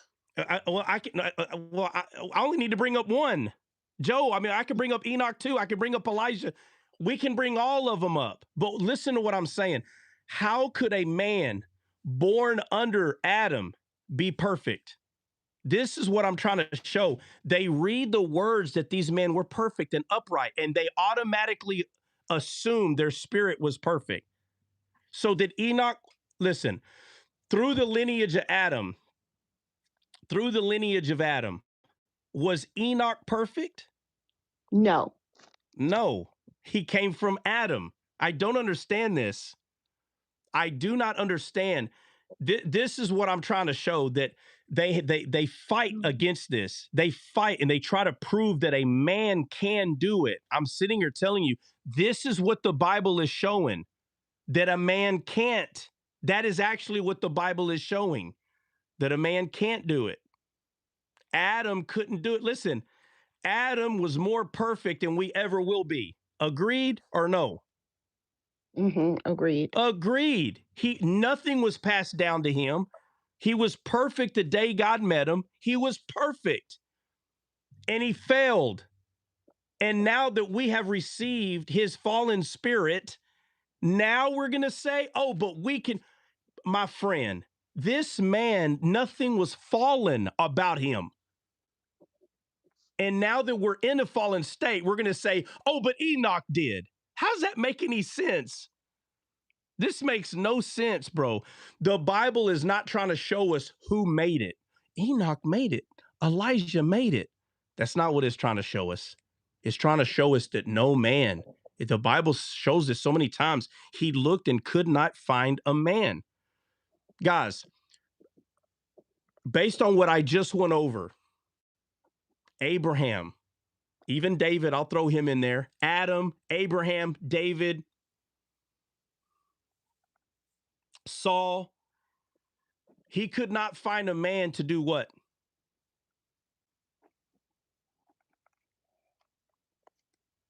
To redeem. Yeah, but right. But based on what I'm going over, look what I just went over about Abraham, Saul, Adam. Redemption is the right word, but there's something I'm pointing at. Abraham sent his servant to do what? Find a wife. Okay, so God could not find a man to do what? To buy his bride. To get his bride. No man could do it. So he had to do it because he's the servant, Christ, right? Y'all understand where this is going? Do what, Amazing? Say absolutely, Yeah. absolutely. Yeah. So Abraham sent his servant to find Isaac, who is what? The promise, right? Abraham sent his servant to find the promise, a bride, his servant. And his servant, through wisdom, was able to find the one, not without wisdom, through it. We're not talking about wisdom of man. We're not talking about how smart you have wisdom. Don't cross the road. Look both ways. That's wisdom. I'm not talking about that freaking wisdom. Wake the heck up. I'm not talking about knowing not to do something stupid to ruin your family.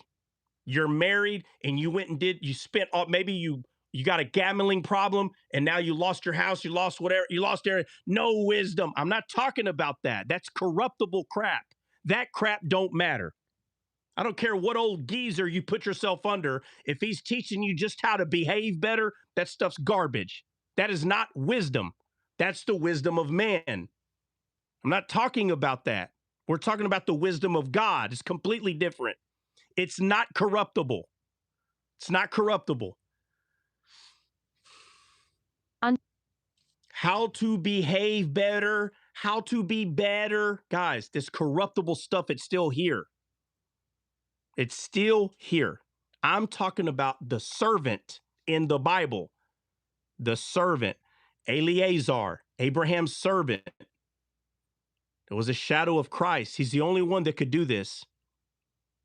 So Abraham told his servant, go find Isaac a wife. Who? The promise. The promise. Saul was told, if you would have done everything that you were told, your kingdom would have reigned forever. But he was just a man. And just a man cannot do what God is telling him to do. Can't. So through David, who already knows that he can't do, pay attention to these two people. Saul was steadily trying to prove he can do it. Saul was like Peter. He was like Peter. I'll never leave you, Lord. The difference, though, is Saul, once he found out the kingdom was being stripped, he says, oh, well, can you just like make me okay for the people? Bruh. That's why the cloven foot and chewing the cud, they go together. They go together, bro. Saul only had one. It was the cloven foot. He had that, but he didn't chew the cud. He wasn't more worried about what God thought. He was more worried about what man thought. What's up, Let the Truth? What's up? So was Saul like a type and shadow of the flesh? Yes. Saul is your flesh trying to reign while the promise is trying to. You understand? Yes. Yeah. Saul is trying to. What's up? I'm sorry. Yeah, I was gonna say that's the greatest thing to deny yourself. Yes. See, Adam did not deny himself. Right. He didn't deny himself, which is Eve. Yeah. But what I was gonna ask you in the matter of Eleazar, when he goes and he prays, right, for instruction, that how to find the wife for Isaac. For Isaac, right? Would that kind of correlate in the fact that he's praying the Father's will, or he's praying the will of Abraham? I'm kind of trying to see in my mind. He's God. Why is he praying to himself, right? Or yeah, but you're talking about okay, yeah. Okay, right. But you're talking about Eleazar though, the person. Yeah. Okay, but you're saying you're trying to make it make sense on the spiritual side also. Yeah. Okay. All right. Because Eleazar is only praying for the will of God. That's it. Jesus only prayed for the will of God. That's it.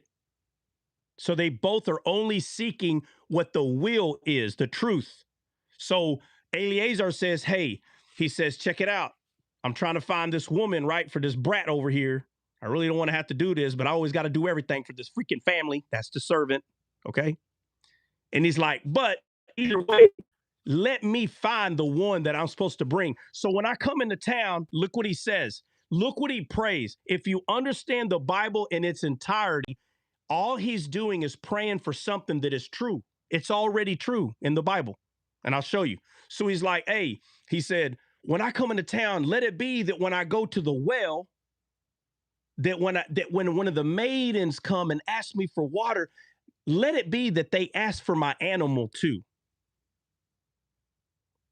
But what he just prayed, listen, what he just prayed is not something that's not already in the Bible. Everybody thinks that he's like kind of making up a prayer. Lord, when I come into town, let there be a Porsche that drives up and let it be black and orange in color. And when the door is open, let the song I'm Your Garden just pour out with your beautiful palm trees, Lord. And if I hear that song, then I'll know, bro, that's not what he did. He didn't just make up some stuff. His prayer was already something that's in the Bible. So let's look, matter of fact, let's go look at the prayer. Guys, none of this is wasted time. All this stuff, once this is understood, the Nehemiah story makes more sense. All right, so let's go. Who's going to read the prayer of Eleazar? I need somebody we need to go read the prayer that he makes to find Isaac a wife. I mean, I can certainly do that.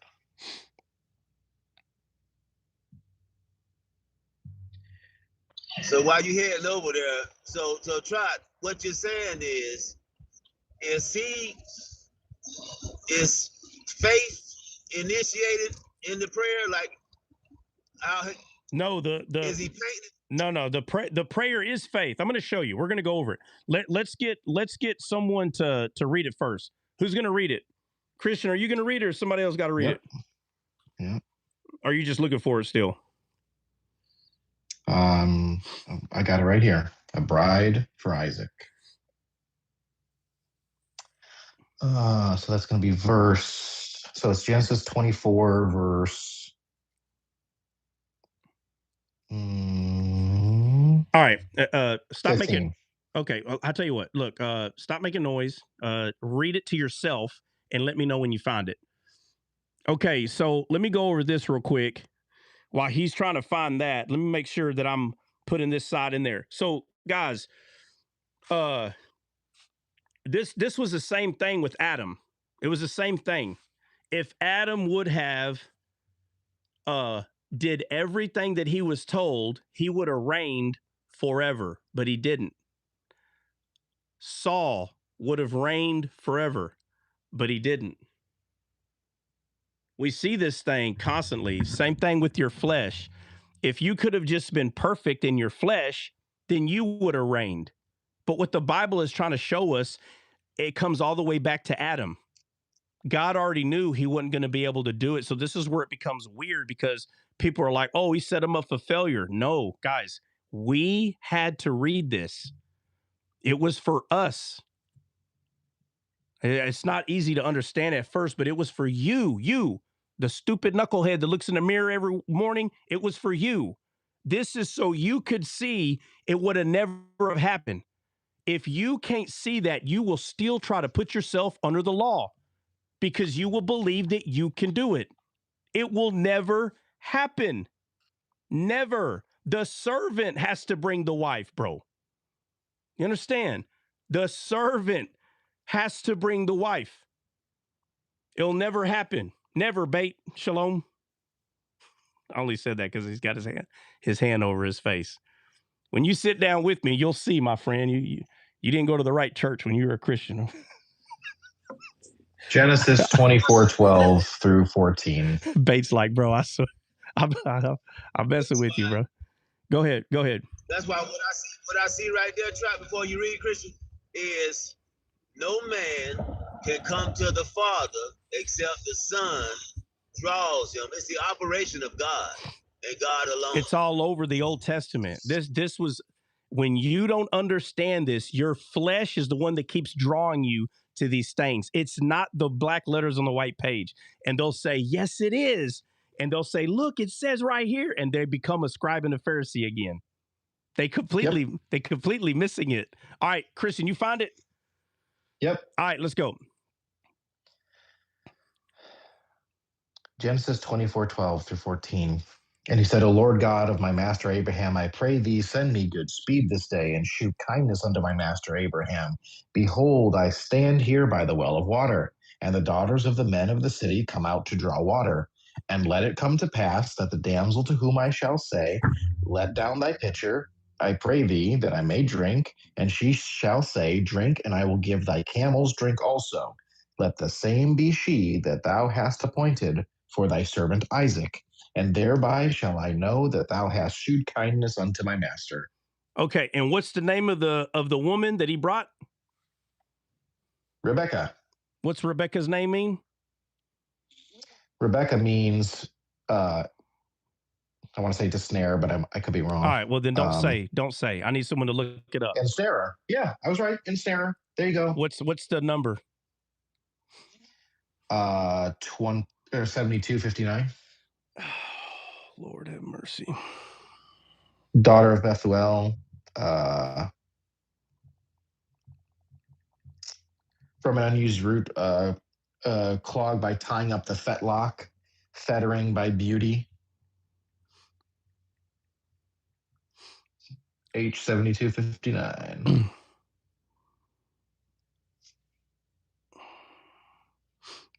Yeah. So what is it? What did you say? Something with beauty? It's the tying up by the fetlock, fettering by beauty. Okay, so it is fettering by beauty. You understand? Binding, yes. Binding by beauty. That's what her name means. Yes. Okay, so I've gone over this 100 times. What does that mean? What does binding by beauty? And you know what people say? It means what it says, man. Okay, bind by beauty. No, bro. According to the Bible, what does binding by beauty mean in the Bible in its entirety? Not just the name. Stop compartmentalizing. Stop doing this to yourself. Stop compartmentalizing this. In the entire Bible, if I got to go over the whole thing again, just to show you this, what does binding with beauty mean in the Bible? The countenance of God? Is that it? Binding. Well, countenance is not completely wrong, but it's not close. It's not close enough. What does binding with beauty mean? To grasp or to take hold by faith. Yeah, to take hold by faith. That's what it means. Binding by beauty is talking about taking hold by faith. Samson, how do I make you weak? Oh, if you take 7 wreaths and bind me with, if you don't understand that Samson is a shadow of Christ, and you don't understand that what he's telling her to bind him with, to make himself a servant, he's talking about perfect faith because he's a shadow of Christ. He's talking about perfect faith. That's what it's referring to. So what comes out to meet the servant? What's coming out? Says a damsel from the city.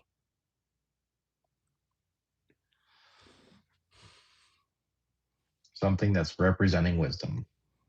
Yeah, let's see. Jones, Samson is a shadow of Christ. Yeah, Jones, how long you been a Christian? Please tell me 6 months. You better not say anything longer than that. Jones, how long you been a Christian? You don't know that? You didn't know that Samson was a shadow of Christ?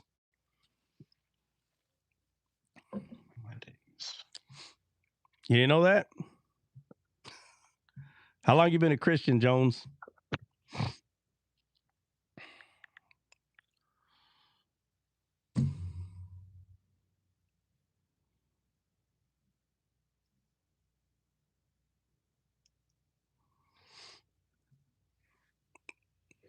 No. How long you been a Christian? Don't start backpedaling now and telling me to demonstrate it.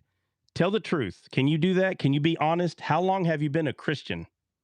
I mean, you could lie, but I'm still going to ask, how long? Months? How long you been a Christian? Oh, I see. You're Dr. Jones. Yeah. Hopefully it's doctor on feet. I don't care if I made the claim. Why are you scared to say how long you've been? Are you even a Christian? I'll continue with my claim when I find out if you're a Christian or not. You're already backpedaling. You laughed at the claim. You understand? Like, I made a claim, you laughed. So let's see where you stand. Obviously, you know I'm a Christian. I'm making it very clear. Where do you stand? Are you a Christian? What are you? If you can't even do that, then you can just listen to what I'm going to go through, but I'm not going to go over the Samson thing with you because you're not.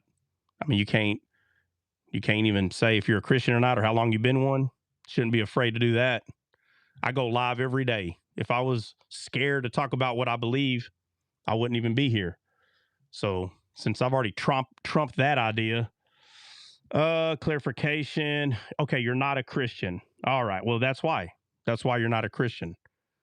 That means someone was trying to convert you, or maybe you were converted as a Christian. You know what I mean? And so you left decades in Christianity. Well, you said I'm not. Okay, now I'm confused. You said you're not, and now you're saying you are. Wow. You're confusing me. I mean, just writing complete sentences. So I think the I'm not period is what's messing me up because I don't know now.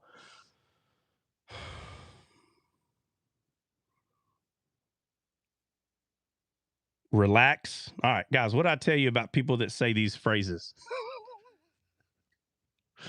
Does anybody remember what I tell you when someone tells you to relax? What anybody remember?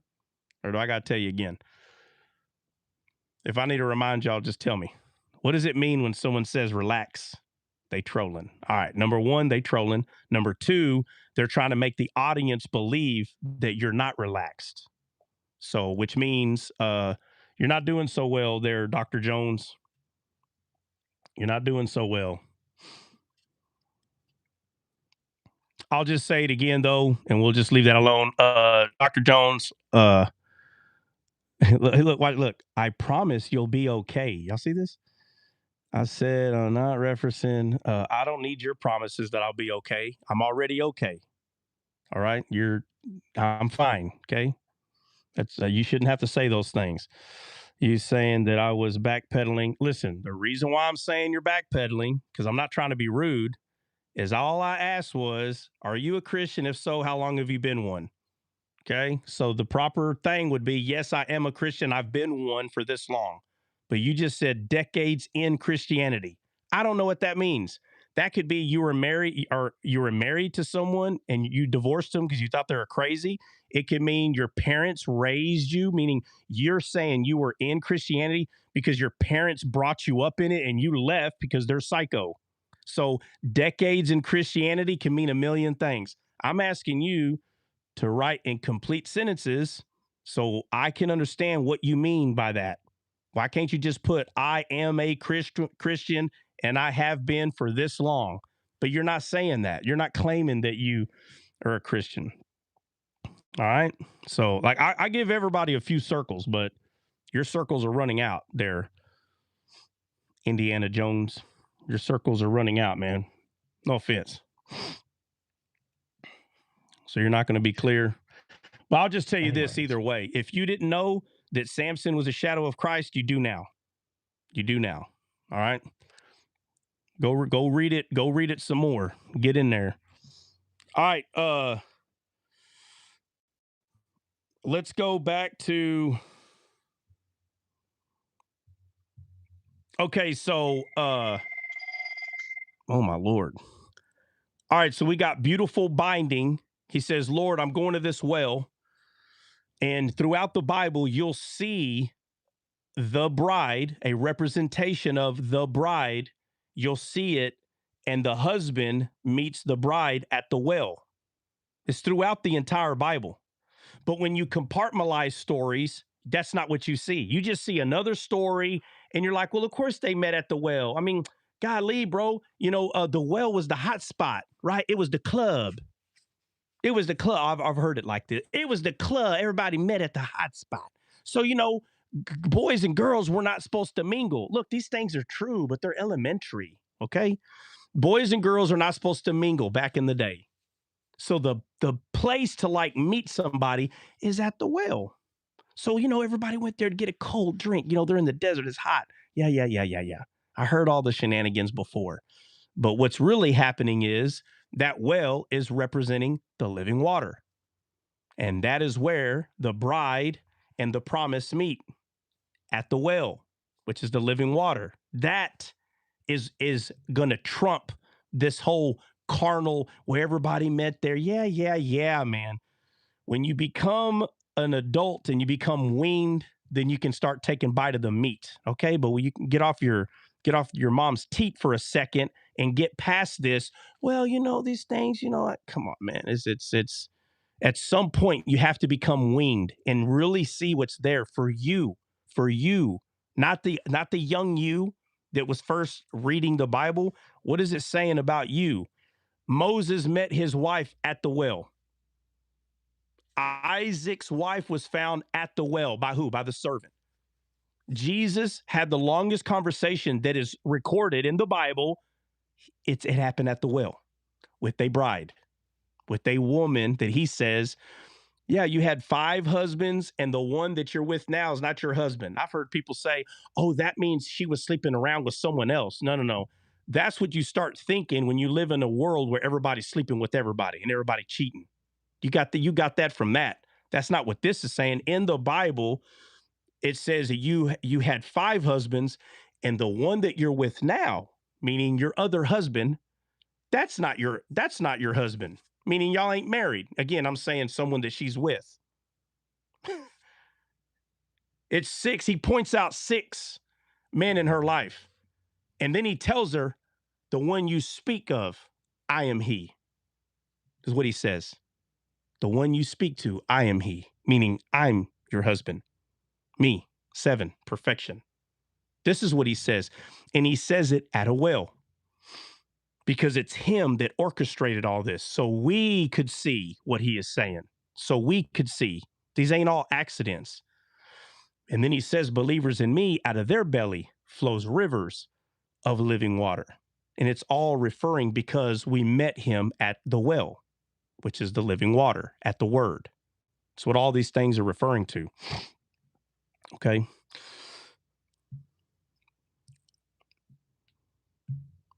But it was all because he was sent.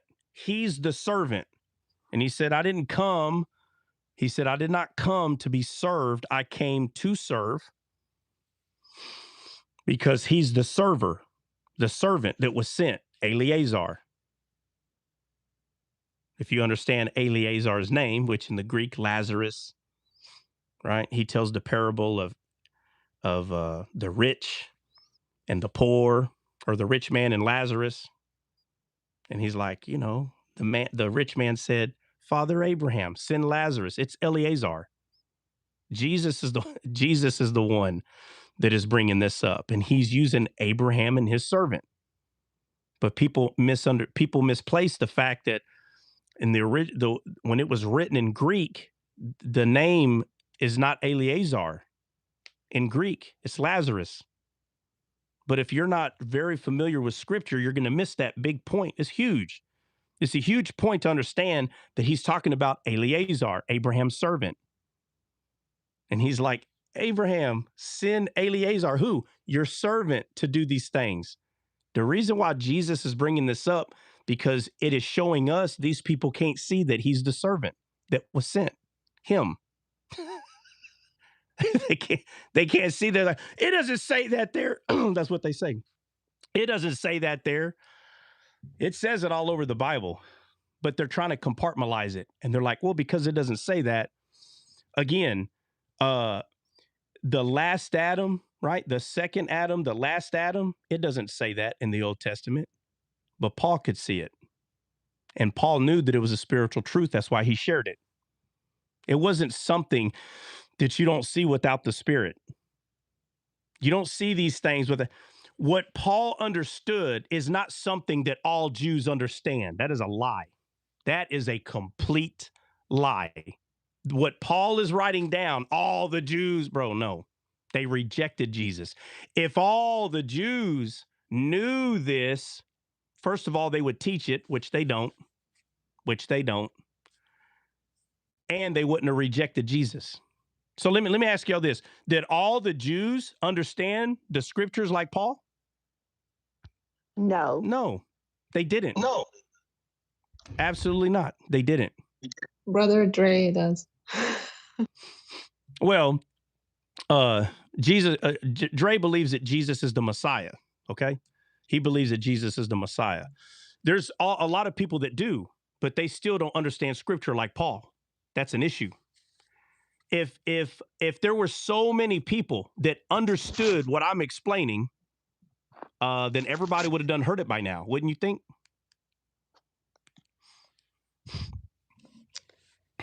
You're right. He could teach the law, but he didn't know how to teach Christ. That's a problem. Paul, Saul of Tarsus, was a teacher of the law. That's what he was, right? He was a Pharisee of Pharisees. But what did he say about all of his training? Does anybody remember? Bate, do you remember? What did he say about all that he learned? Does anybody else remember? He counted as dung. Why? Because that is not the word. It was never the word. But when he met the word, he started preaching the word. That's what he started teaching. He went from teaching the black letters on a white page to things that Peter said hard to understand. Hard to understand, Peter said. Not because he was so smart in the law. That's not what was hard to understand. The scribes and the Pharisees, they all understood it. But Jesus said they contest of me. That's what they didn't understand. That's what they didn't understand. And Paul started understanding it. Something that he never understood before. Paul did not already understand all this stuff. And then he met Christ and he's like, all right, no, he didn't understand any of it.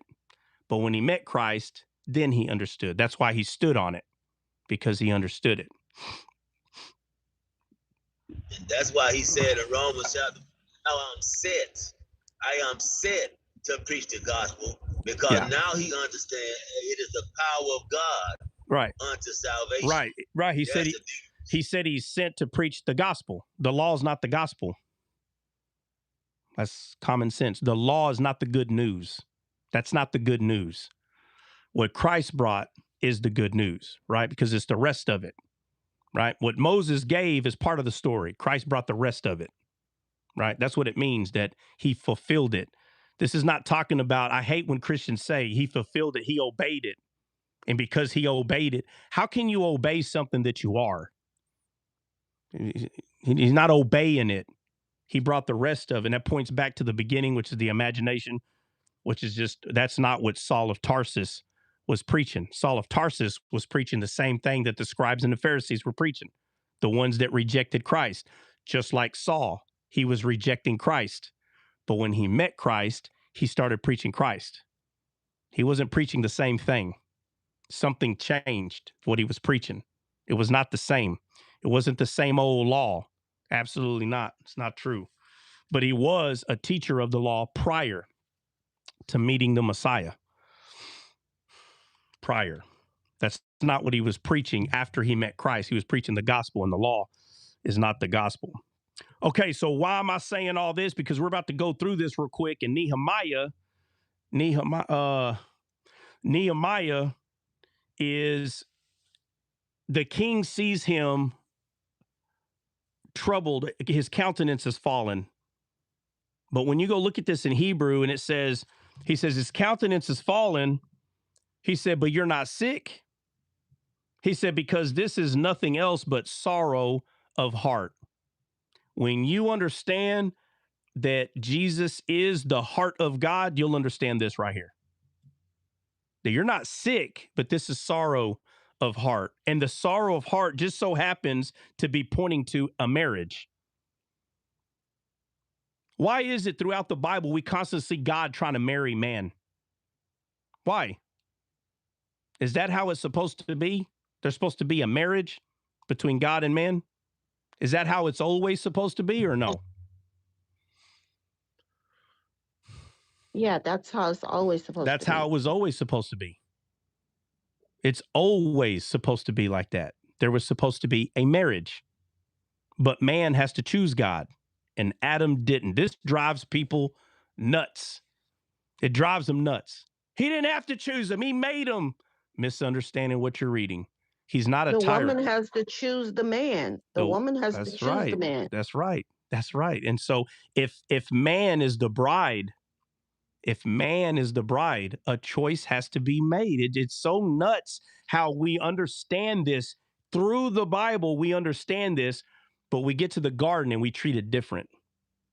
No, my friend. From the very beginning, man had to choose. Saul was supposed to choose rightly. He was supposed to choose. Unalive everything over there. The prophet says, hey, what is this that I hear? Oh, well, I took some of the animals and I was going to make a sacrifice. Well, because of this, the kingdom has been stripped from you. Adam and Eve, the kingdom has been stripped from you. Y'all gots to go. So now we start seeing that there was going to be a servant that was going to be sent. We see this throughout the entire Bible. And one of the most clarifying ones is through Abraham and Eleazar. That's one of the most clarifying ones, but it's all over the place.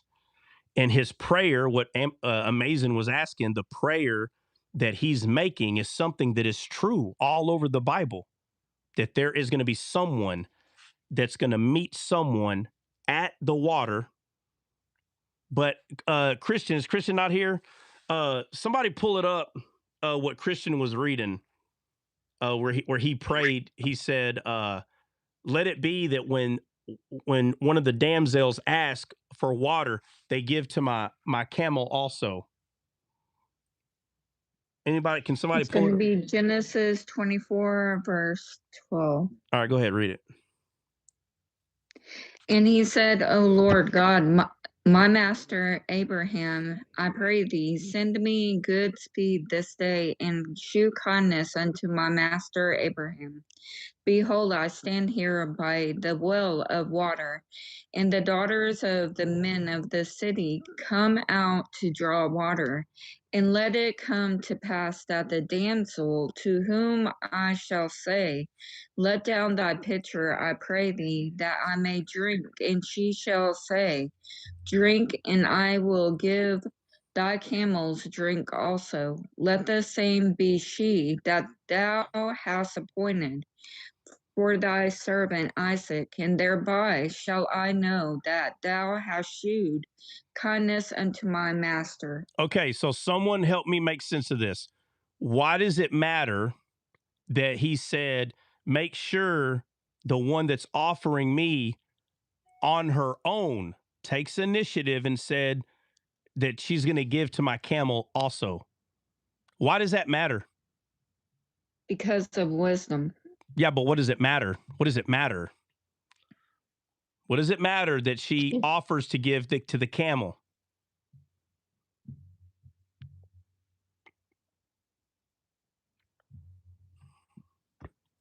It matters because she's doing it of her own free will. So nobody can put it together. It goes kind of, well, camel is not a flock, but it's something that is burdened because it carries the load. Maybe I'm going. Well, I mean, you're playing with the answers. You're supposed to play around with the answers. So when Eleazar, Abraham's servant, said, "Hey, when I go over here, the damsel is going to give me water," because remember, Eleazar is being sent to get Isaac a wife. Why does it matter that he said, "Let it be that when they are going to give me water, that they ask to give water to my camel"? You got to understand why does that matter? Because that was part of the prayer. Yeah, but what does it? It is part of the prayer, but what does it matter? Why would he say that? To relieve the burden. Well, not to relieve the burden from the camel, but it's kind of like how our heart is burdened when we have sorrow in it. Anybody else? But I'm not really sure about why the camel in particular, but I know It she's matters. giving, like, it's like wisdom. Yeah, I know. I'm not really sure. I'm not really sure. All right. Does anybody want to take a guess at it? I have gone over stuff like this so many times. This should really click. I will say it's I mean, it might be like a level 5, maybe. I don't know how to, like I said, I don't really know how to tell it in levels, but it's the way I kind of. But why did he say she give me water? She asked to get. Why did he put the camel in there? That's what I'm trying to tell you. It matters 100%. It's not just, well, they just trying to see how kind-hearted they are. No, absolutely not. That's not the answer. Hulk said that the camel is a servant. Well, camel is a servant, but that's not. It's almost like casting. It's almost like when you cast lots. So it's probably not that uncommon for a woman to give a man a drink of water. So I don't know. It's just the precision in it. All right. So let's look at this. All right. So why did I bring up? You see, Moses, he meets his bride there. Isaac's wife is met there. Jesus had a conversation with the woman. If you don't know that woman is a shadow of the Gentile bride, if you don't know that, I don't know what else. I'm talking about the conversation that Jesus is having with this very specific woman. Why do I keep bringing up these wells and these marriages? Apple said because the camel's thirsty. All right. You understand why am I bringing this up? These marriages that are taking place when they meet at the well. Why do I keep bringing that up? That's my question. I'll start there. The well is living water. Okay, so let's go back. So what is it she's offering Eleazar? Living water. Living water. Okay, so why is she offering it to the camel? Because I don't know. The camels need salvation. Okay, that's very close. So is it like does it have something to do with the camel that couldn't go through the eye of the needle? Again, that's close. Sort of camel? That's close. But now let's go to what we're supposed to eat of and not eat of. Is the camel clean? No. Okay. No. Okay. So now we're getting somewhere. So the water is bringing cleanliness to the unclean animal? Yeah, because camel is representing an unclean animal. Do you think I'll show you an example. Do you think that I'll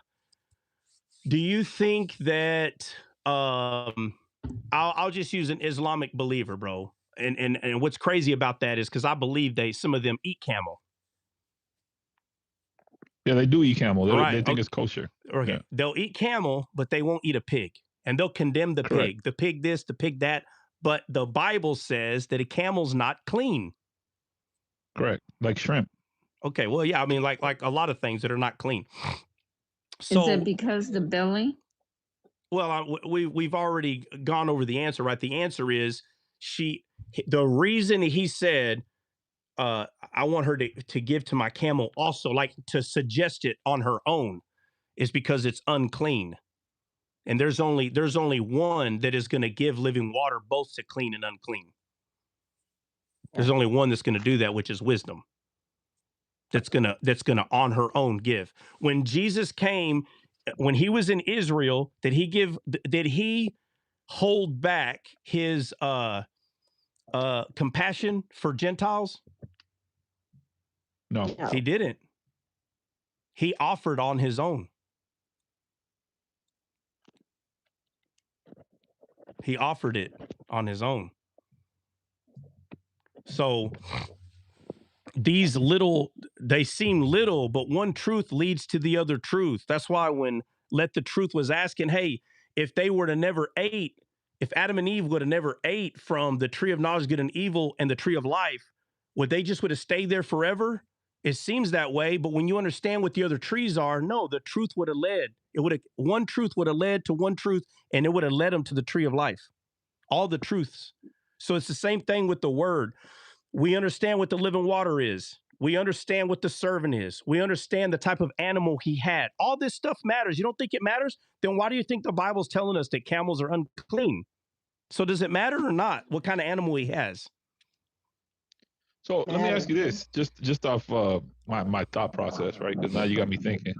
So it is why would John the Baptist wear camel hair if it's unclean? Like exactly. Okay, I know so it's unclean, but so right. it's like representing what? Like him having the wrong coverings until Okay, well Christ comes. let's go to where it tells us. Let's go where it tells us that. Let's go there because all of it matters, all of it, not just one part. All right, so it's not. Well, why did he wear that? No. Let's go look at all of it. Let's go look at all of it. So where's it at, Dre? Where are we going? I don't know. I got it's in the gospel. Somebody, that's fine. That's fine. Somebody pull it up. Somebody go look at where it tells us that what he ate and what he wore.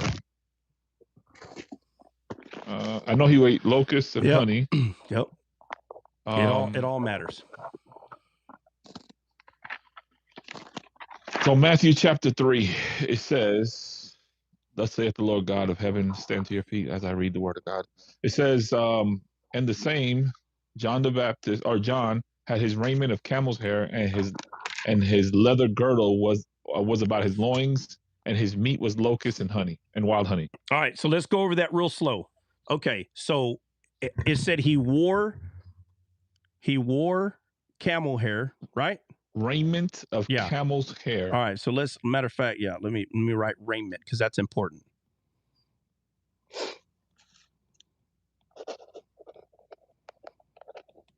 All right, and then what was this after that?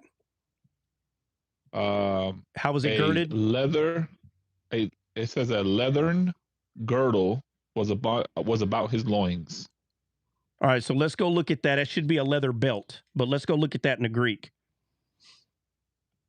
All right, I gotta go to the concordance. I was just reading, so give me a second. I can help you out, Trey, so you don't have to lose your spot. I got it. I pulled it up. It's all right. I appreciate it though. It don't take long when you're on the computer. It's quick. So I'm at leather. Bait's still focused on the law. Bait, we're gonna go over what it means, bro. Pay attention. It is against the law to eat camel. It don't 100%. Hold on. Well, maybe that's not what he's saying. Maybe that's not what he's saying. Bait. Well, I think Bait knows. He should know that camel is to wear it. Yeah. But we're gonna go over what it is. It has nothing to do with the law. We're gonna go over what it means. That's what's important. All right. So it just says made of skin for leathering, and then what is the word leather? Okay, so it's a belt. That's what it is, right? Yeah, because it goes around the loins. Right. So when it says leathering, it literally is talking about leather because leather is skin of an animal, right? Right. Okay. Yeah. All right. And keep reading though. It says he wore leathering, and read from there. It says, where is it? It says his raiments were of camel's hair, and a leathern girdle about his loins. Okay. Now, did you look up girdle?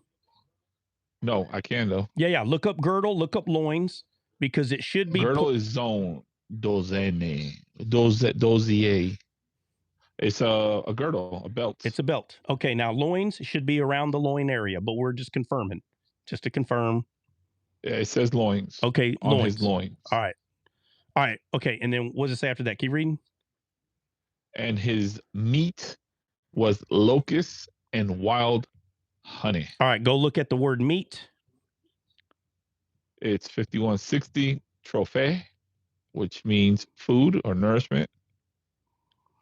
All right, so his meat was, and then look up locusts. It should just be locusts. Yeah, it's 200, and it just means la crece, which is locust. All right, look up the word wild. Wild is agrios, which is living or growing in the fields or in the woods. All right, in the fields or in the woods, right? Yep. Okay, and honey should be honey, if I remember. Honey is honey. Yeah, okay, honey is honey, locust is locust, and meat is meat. The only one that really needs to be paid attention to is the word wild. So someone else confirmed this word wild. I need all of it read to me, the word wild. It is fields and woods, but there's some other words there that go along with it. I keep reading them if you want. Yeah, I'm already on it. Keep going. Living or growing in the fields or the woods, of animals, wild, savage, of countries, goyim, wild, uncultured, uncultivated, unreclaimed, of men and animals in moral sense, wild, savage, fierce, boorish, rude, any violent passion, vehement or ferocious. Yeah. Furious, There should be, the word stranger should be in there somewhere. Well, it said of countries, so that's Okay, goyim, which is a stranger. goyim. Okay, so that's what I'm looking for. Okay, stranger. All right, so I'm being serious, guys. I'm sorry that we haven't moved from Nehemiah 2, but I have told y'all from the beginning some of these stories, and Nehemiah's not that, and to me, it's not that big of a deal. But if some of this stuff's not understood, you're not even going to know what I'm saying here. This stuff has to be understood right here. So, or let me back off. Let me back off and just say this. Let me just say this. Let's just go back. Let's just go back to the word wild. Wild meaning stranger. Okay. Who remembers when I talked about I don't know what, I mean, it might have been titled Strangers of Israel or something, but I know I've gone over strangers. Like I know I've talked about it when we went through Sodom and Gomorrah. They said that remember or no? Do y'all remember when I talked about what are you saying exactly? When I talked about there's two strangers in the Bible, you have strangers of God and strangers of men. Have we went over that? The Gear Zedek and Gear Tashav? Yeah, haven't we talked about that or no? I don't think we have. I mean, I know I've talked about it, but there's like different types of strangers and sojourners within Israel. Yeah. So nobody here remembers me talking about the stranger? Wow, yeah, what? I do. It was over I've done it. I've been over it so much. Yeah. I know I've talked about it so many times that the stranger that you have people that are like, for instance, I didn't go over the smells that like the smell of God, it's in a good aroma. And then if you don't have the smell of God, which is a non-believer, there's a stench, you stink. I never went over that. Yeah, you went I remember over us talking about it. Okay, yeah. in there, I talk about strangers. I talk about it a lot. I don't remember the stranger part, but sojourners. Yeah, I mean, I know I don't know. I mean, okay. I don't know. All right. Well, I have. That means that you probably weren't here those days, Dre. I'm telling you, I've talked about it. I talk about it all the time. But either way. About exile as well. Try. Do what? Would it be represent exile as well? Yeah. Someone that's in exile is a stranger.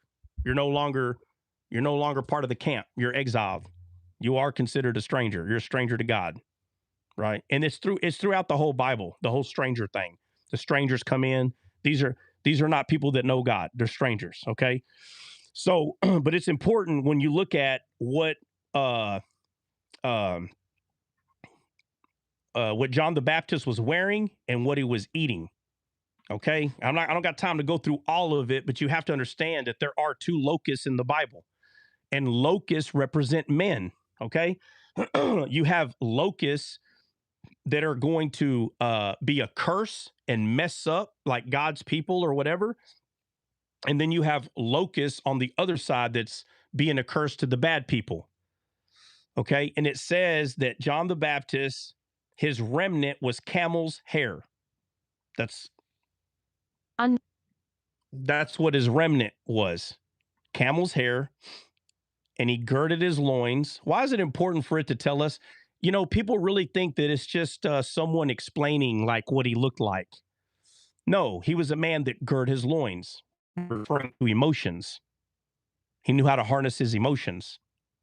Notice how he said, where he says, because he was asked a question from his disciples. His disciples is asking him a question, and he said that I must digress, right? So he can progress, right? No? He says, I must decrease that he may increase. Yeah. I'm going to decrease so he can increase. But he harnessed his emotions. We know this because he girded himself with the leather belt. So when we say, nah, bro, that's just telling you he wore clothes and he wore a belt. No, bro, this is the spirit of Elisha. Who authored the Bible? Did man author the Bible or God? Who's the author? God. Okay, it matters. When these people play this stuff off and say it don't matter, it's funny to me. I'm like, bro, it's wild the way you're viewing this Bible. It's so wild. They want to keep it carnal, and then they go, well, it is both. Listen. Not only is it both, the spiritual trumps the physical. I don't understand how this is not clicking. I just don't understand this. It was a spiritual seed that came down here. Spiritual seed. Jesus was not a physical seed. He was not a corruptible seed. He's incorruptible. So if he's incorruptible, that means his word is incorruptible. And if his word is incorruptible, it is not your physical eyes that is seeing him, bro. I do not understand this. It's not your physical ears that's hearing him. You are seeing him, smelling him. You cannot physically smell Jesus, but with the right eyesight and the right ears, you can spiritually smell him. He's all over the Bible. He's all over the place in the Bible. You can smell him. You can see him, hear him. You can even touch him spiritually. It's all right there. It makes it very clear. So the fact that the spirit of Elisha came and he wore camel's hair, guys, the camel is not clean. The animal is not clean. But let me ask you this. Would it be weird if he wore lamb or the wool of a lamb? Would you see that weird? Actually, I wouldn't. You wouldn't? Nobody. Would anybody see it weird if he wore the wool of a lamb? That would be strange. That would be strange.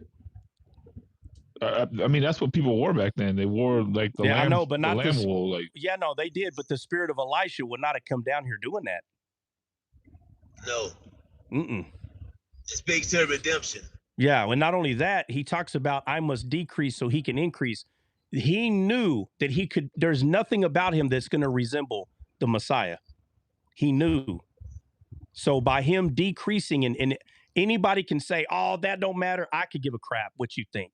When you understand that the camel is not clean and he's wearing camel. If you don't know what wearing camel hair is talking about, it is skin of a camel. It's not just the hair, bro. They didn't just cut the hair off and he glued it. It was a skin and the whole animal. That's what he wore. And he girded himself with the leather belt. He physically did this.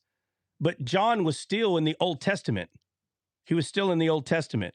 So eating locusts and honey, let me ask, just to be clear, y'all think he really was eating locusts and honey? Yeah. Wow. He was eating it physically. He was physically eating locusts and honey, bro. Physically. That's what he was eating. But what's funny is it's wild honey in the Bible in its entirety, bro. In its entirety, honey is a spiritual thing. It's a spiritual meat. Honey is. That's what it is. But not only did he eat physical honey, this was the spirit of Elijah, which means he received straight from the Father. He did. He received, period. I don't care what anybody says. This was the spirit of Elijah, the one that was taken up with God. You don't think he understands spiritual food? Yes, he does, bro. He was given the Holy Spirit. He was. Hey, you know what I'm sorry. Yeah, no, you're good. It just came to my mind like the plagues of Egypt. First was the water to blood, just like Jesus was the wine. Then the locust came and ate up all the vegetation, and that's what John said. You know, the axe is laid to the root. He's coming in, taking down the vegetation. Yeah, and when you go to Revelation and you go look at the locusts over there, some of them are said to have face of men, bro. Nobody's playing around with science, bro. Okay, this ain't no big old locust, and it's actually has a man's face. All right, it's because those locusts that's being talked about in Revelation are people, bro. Okay, but didn't you say that locust is not the animal, the fly? Okay, first of all, there are real locusts in this world, Saba, right? No. I'm talking about the locust. It's not that. Is it a locust? Locust, you're talking about the fly. Locust is insect. a grasshopper, like a grasshopper, but bigger. Someone said it's not that. Someone said when No, it's a you big look old up. nasty looking grasshopper. It's a big old like grasshopper looking thing. That's what it is. They I'm kind of saying fly a little bit. in real life. Yeah, they can fly.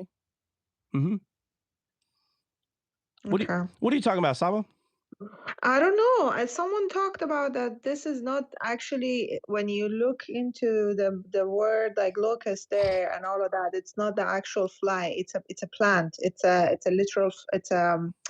It's like a flower or something. It's not the locust that we think like the fly. Oh, you're talking about what John is eating? Yes. Yeah. Okay. Well, you can use that word for a fruit. It's a fruit. Yeah, you can use that word that's being used there can be a plant and a fruit also. Yes. Okay, yes, but okay. all right, but even in the Bible, it talks about that man or grass. It talks about that as well. Right. So, in context, what I'm about to say is not going to be wrong. It's still correct what I'm saying, regardless if it's the physical insect locust or the plant or the fruit. It's the same thing. It doesn't matter because they're again title. Okay, so let's do this again. Give me titles for Jesus. Messiah, anointed one. Right. Okay. So, all right. So, if I called him the lion and you go, well, he's the lamb. Notice how, if we're not careful, we can argue about whether he's the lamb or the lion. He's both. So, in the Bible, we are trees, grass, lilies, locusts, titles, Saba, titles. Right. Yes. You understand? Yes. Okay. So, even if I've heard the argument, well, it's not actually the insect, it's the plant or the fruit. Oh my gosh. Where do you get the fruit from, Saba? From a tree, right? Right. And, yes. and we are trees. Right. Okay. So the locust in the Bible is talking about people. The grass, the lilies is talking about people. And it's actually, there's actually grass in this world. We do have insect locusts. We do have lilies, like physical lilies. But when you start losing the focus on titles, now you start arguing about what the Bible's talking about. It's titles all over the place about everything. That's why I'm saying this word wild honey is important, because that's the word for stranger. It's important that wild honey is talking about a strange honey. So someone tell me, what's the strange honey that John ate?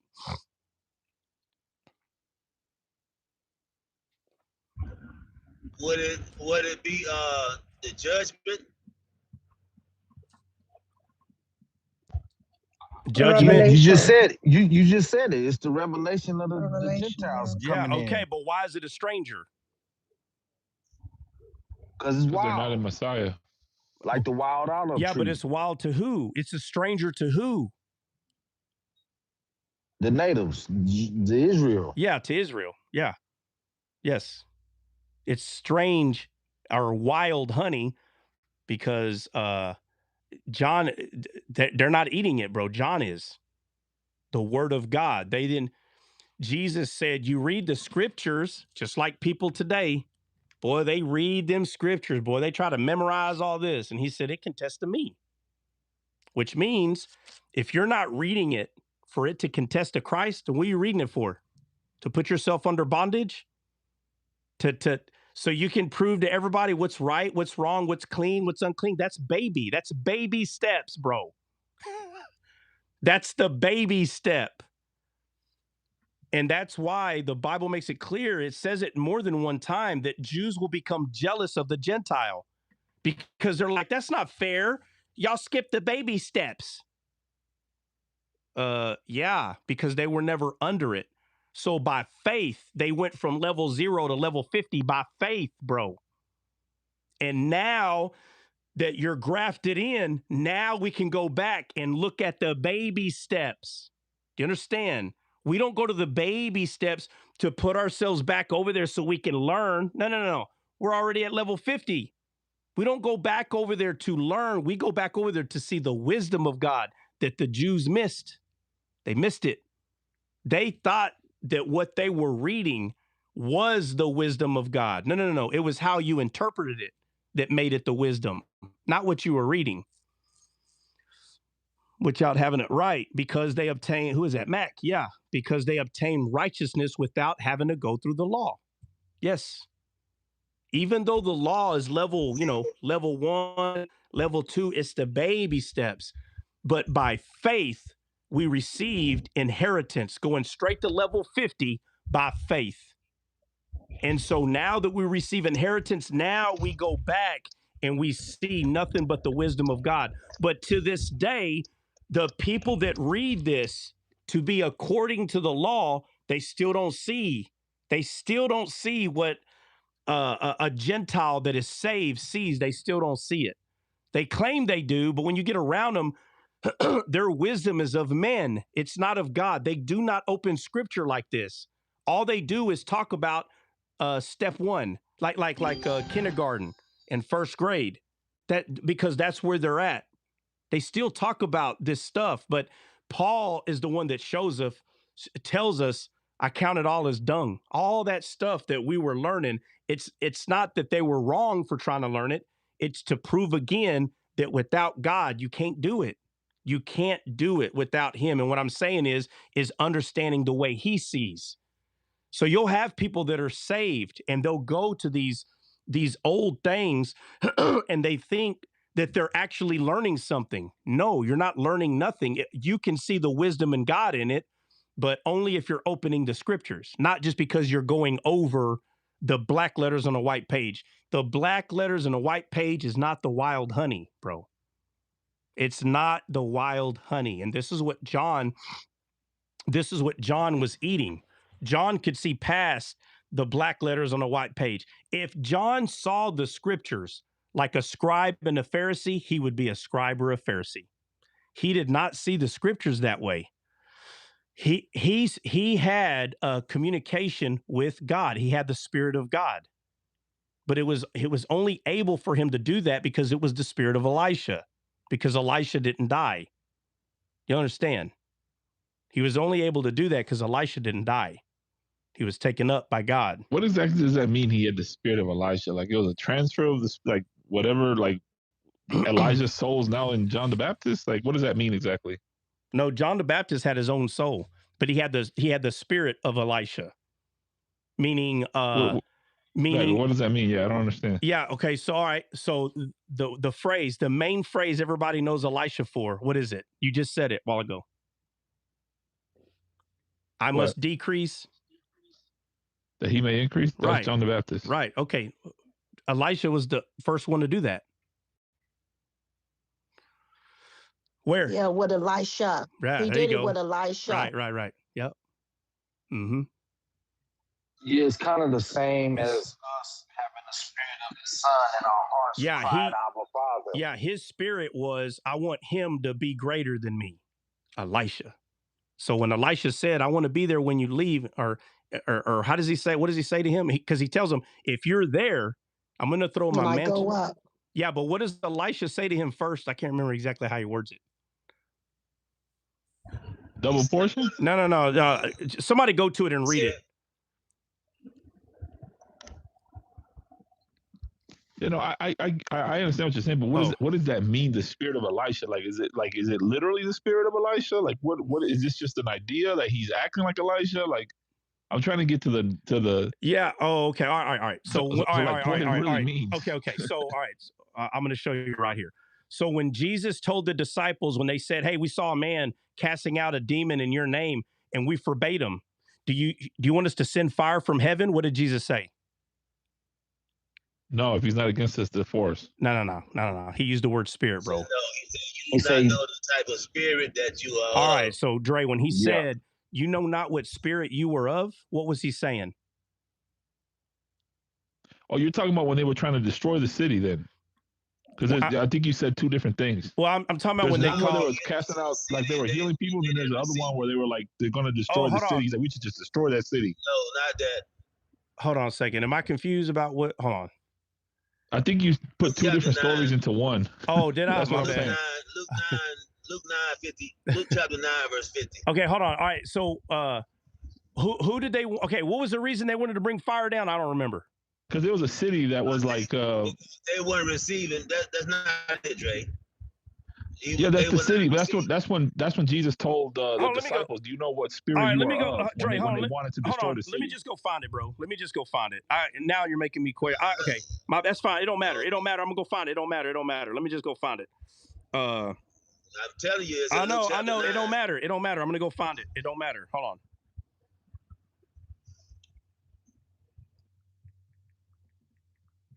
It's still the point I'm proving is when they wanted to call fire down. It don't matter where it's at. All right, Luke 9:55. I don't know if that's it. I'm sorry. They said in the Old Testament, when they were in the prophets of Baal, at that time they wanted to call fire and stuff.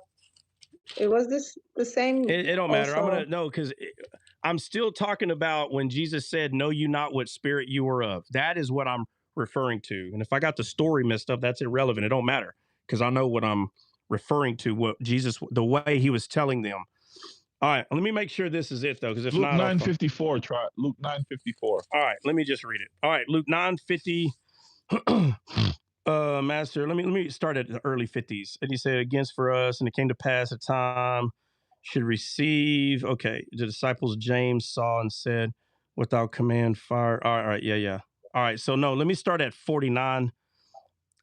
It says, "And John answered and said, Master, we saw one casting out devils." So this is Luke 9:49. It says, "We saw one casting out devils in thy name, and we forbade him because he followeth not with us. And Jesus said unto him, Forbid him not, for he that is not against us is for us. And it came to pass when the time was come that he should be received up steadfastly, his face go to Jerusalem. He sent messengers before his face, and they went and entered into a village of the Samaritans to make ready for him. And they did not receive him because his face uh, was as though he would go to Jerusalem. And when the disciples and James saw this, they said, Lord, wilt thou that we command fire to come down from heaven and consume, even as Elias did? But he turned and rebuked them and said, Ye not know what manner of spirit you are of? For the Son of Man is not come to destroy man's life, but to save. All right, so I'm right about where it's at in the Bible, but the context is not because they I forgot they weren't saying they wanted to bring fire down on the guys that were doing that, but right after that it was because they entered a town. But I do want to be clear, I'm in the right area of the Bible, right? But there's two little stories that's happening. But the point is, the point that I'm getting to is this right here, because they didn't allow Jesus to go in, so they said, James and John said, Lord, wilt thou that we command fire to come down from heaven and consume them, even as Elias? So who are they talking about right here? They want to bring Elijah. All right, now remember, Elijah said, if I am a man of God, may fire come down and consume thee. Remember? Yep. All right, so that's why I'm bringing this up, because he says, because they said, do you want us to bring fire down like Elijah? And he said, know not what spirit you are of, which is the same spirit of Elijah. And the same spirit of Elijah, in their head, they're thinking, oh, well, yeah, we're like Elijah. We're going to call fire down. But he's like, no, I'm pointing out that John the Baptist is the spirit of Elijah, in the sense that he was more focused on the person being more than he was. Not like the disciples that thought they needed to be like Elijah, calling fire down from heaven.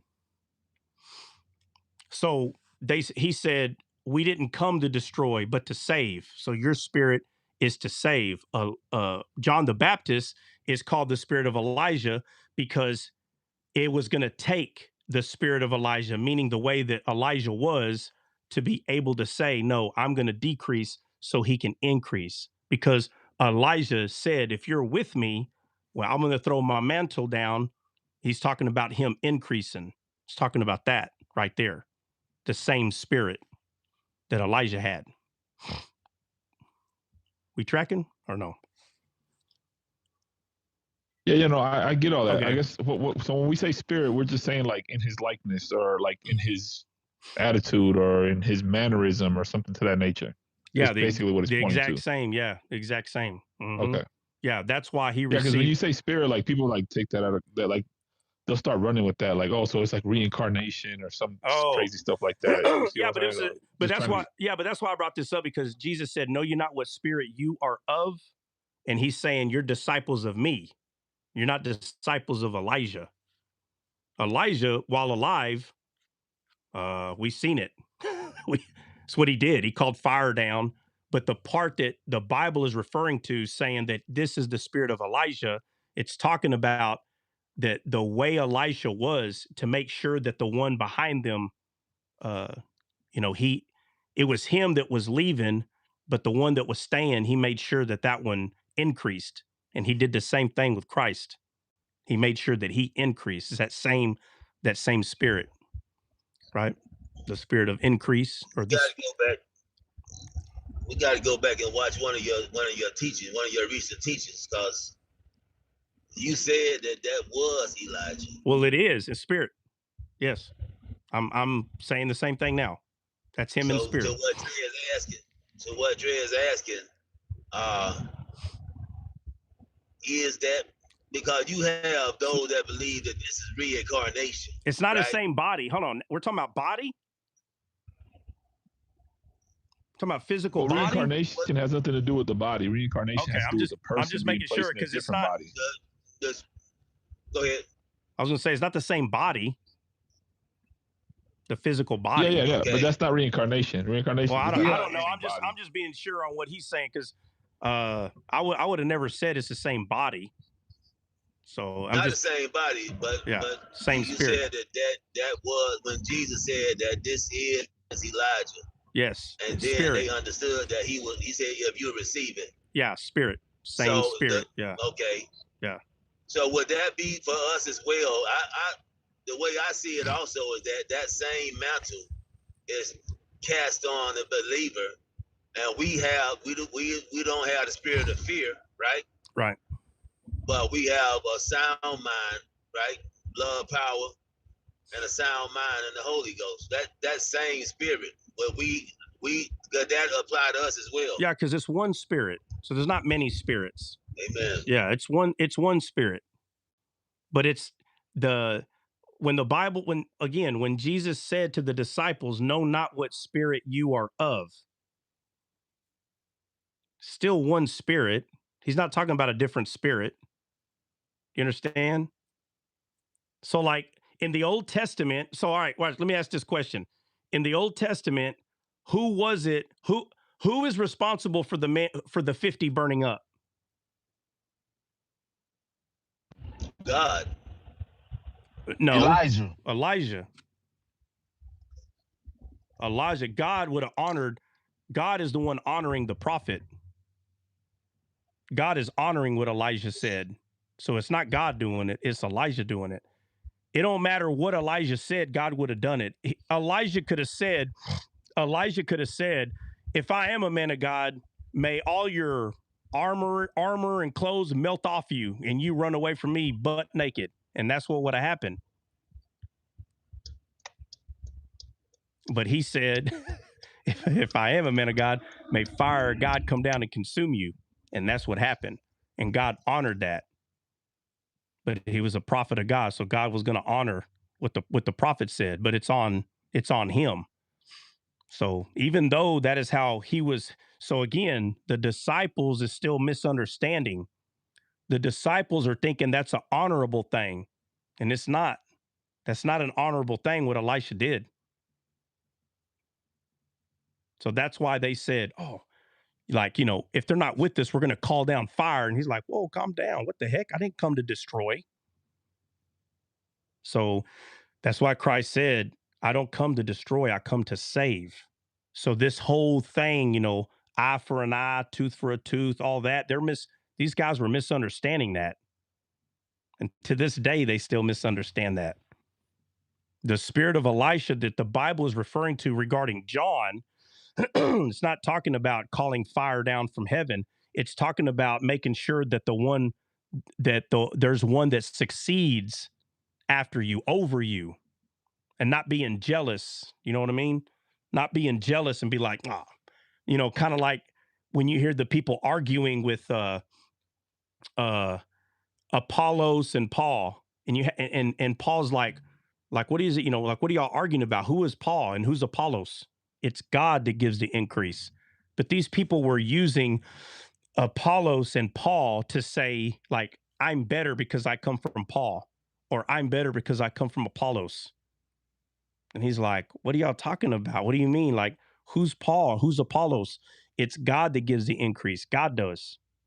That's always important that we understand that. Now, when they first meet us, this is why you see people argue a lot, because they first meet someone and they try to act like the other person doesn't know this. Like, guys, we all read the same Bible.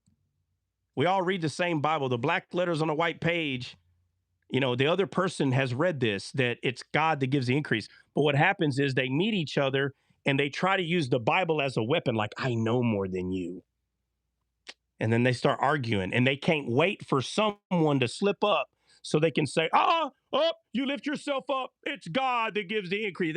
These weird Christians, they can't wait for you to say something that even remotely sounds like you're lifting yourself up, because now they'll put you there, and they'll say, it's God. How dare you? And I mean, it's crazy how everybody wants to bring fire down from heaven. Everybody's saved. Like, you're in the room, there could be 100 people in there, one unsaved person. And there's 1, 2, or 3 people treating everybody else like they're unsaved. Or they just can't wait for someone something that they do or say even remotely sounds like they're unsaved, and then they'll call them out in front of everybody and say, see, you're unsaved. I'm like, oh man, that's not, you're not supposed to use the Bible like that, man. Everybody, they say something a little bit wrong, and then you're just you want to call them out in front of everybody because they said it. You know what I mean? They did say the thing, whatever it was, but they didn't mean it that way, and you just took advantage of it. Oh, how dare you! Look, don't listen to him. And all day on these apps, this stupid behavior right here. Don't know how to show grace. Nobody knows how to show grace, right? So for a side note, Trot, you do know somebody out there teaching that one of the witnesses is going to be John, right? I've heard it all. I've heard people say that John's still alive. He never died. Yeah. No. And so I asked a question then, why would Jesus say you don't have that kind of spirit? And then he allowed John to come back and unalive people by calling fire down from heaven, right? Well, I mean, again, the witnesses that come back and do these things, there's too many. A lot of people that get into that, they think Donald Trump's the Antichrist. And I'm like, you got 5 things wrong now, not just one. You got 5, But like I said, I mean, people can go teach whatever they want. Hold on, what was that? I can add biblical content. Let's see. Jewelry guy, what's your if you got a question, I don't know you. If you got a question, put it in the comments. Jewelry guy. You got a long name, I'm sorry. If you got a question, you can say whatever you got to say in the comments. Does anybody know that person, the jewelry guy? I don't know who that is. That's a gold chain. You need a gold chain. I like to speak sometimes. You can speak in the comments, bro. No big deal. Hey, Trot. What? So is this where in the New Testament it says that the Spirit is subject to the prophet? Where? What verse? Man, we're not going to be able to finish chapter 2, but it's all right, guys. All this is needed so we can, like, you serving steaks today, though. This is really good. I know it is, but I mean, I don't want anyone to misunderstand. I do at some point want to get through with Nehemiah, but I understand why we got to go through this. It's no big deal. Just remember, I think, Jordan, what is that? What's that noise? Oh, my bad. Is that a drill? Drill. Oh, yep. Yeah. it is the same spirit of Elijah, but it's referring to him. Okay, all right, let's go to. Oh, okay. When the disciples, when the spies went into the land of Canaan, and it says the two came back. What spirit? I'm not talking about the indwelling. When they said we can take the land, did they know what spirit they were of?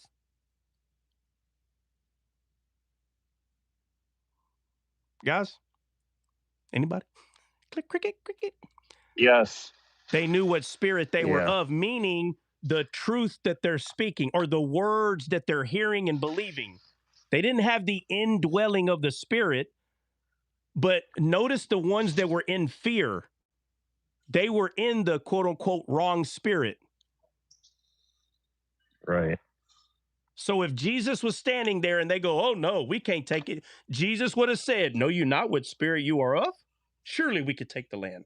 You understand? He would have rebuked that with those words. So with Moses, it's the same thing, right? He strikes the rock instead of speaking to it. Yeah. But the spirit honors it. Right, because even though it's the wrong thing. The spirit honors it because it's the will that the people drink water. It's his will. And plus, Moses is not the redeemer.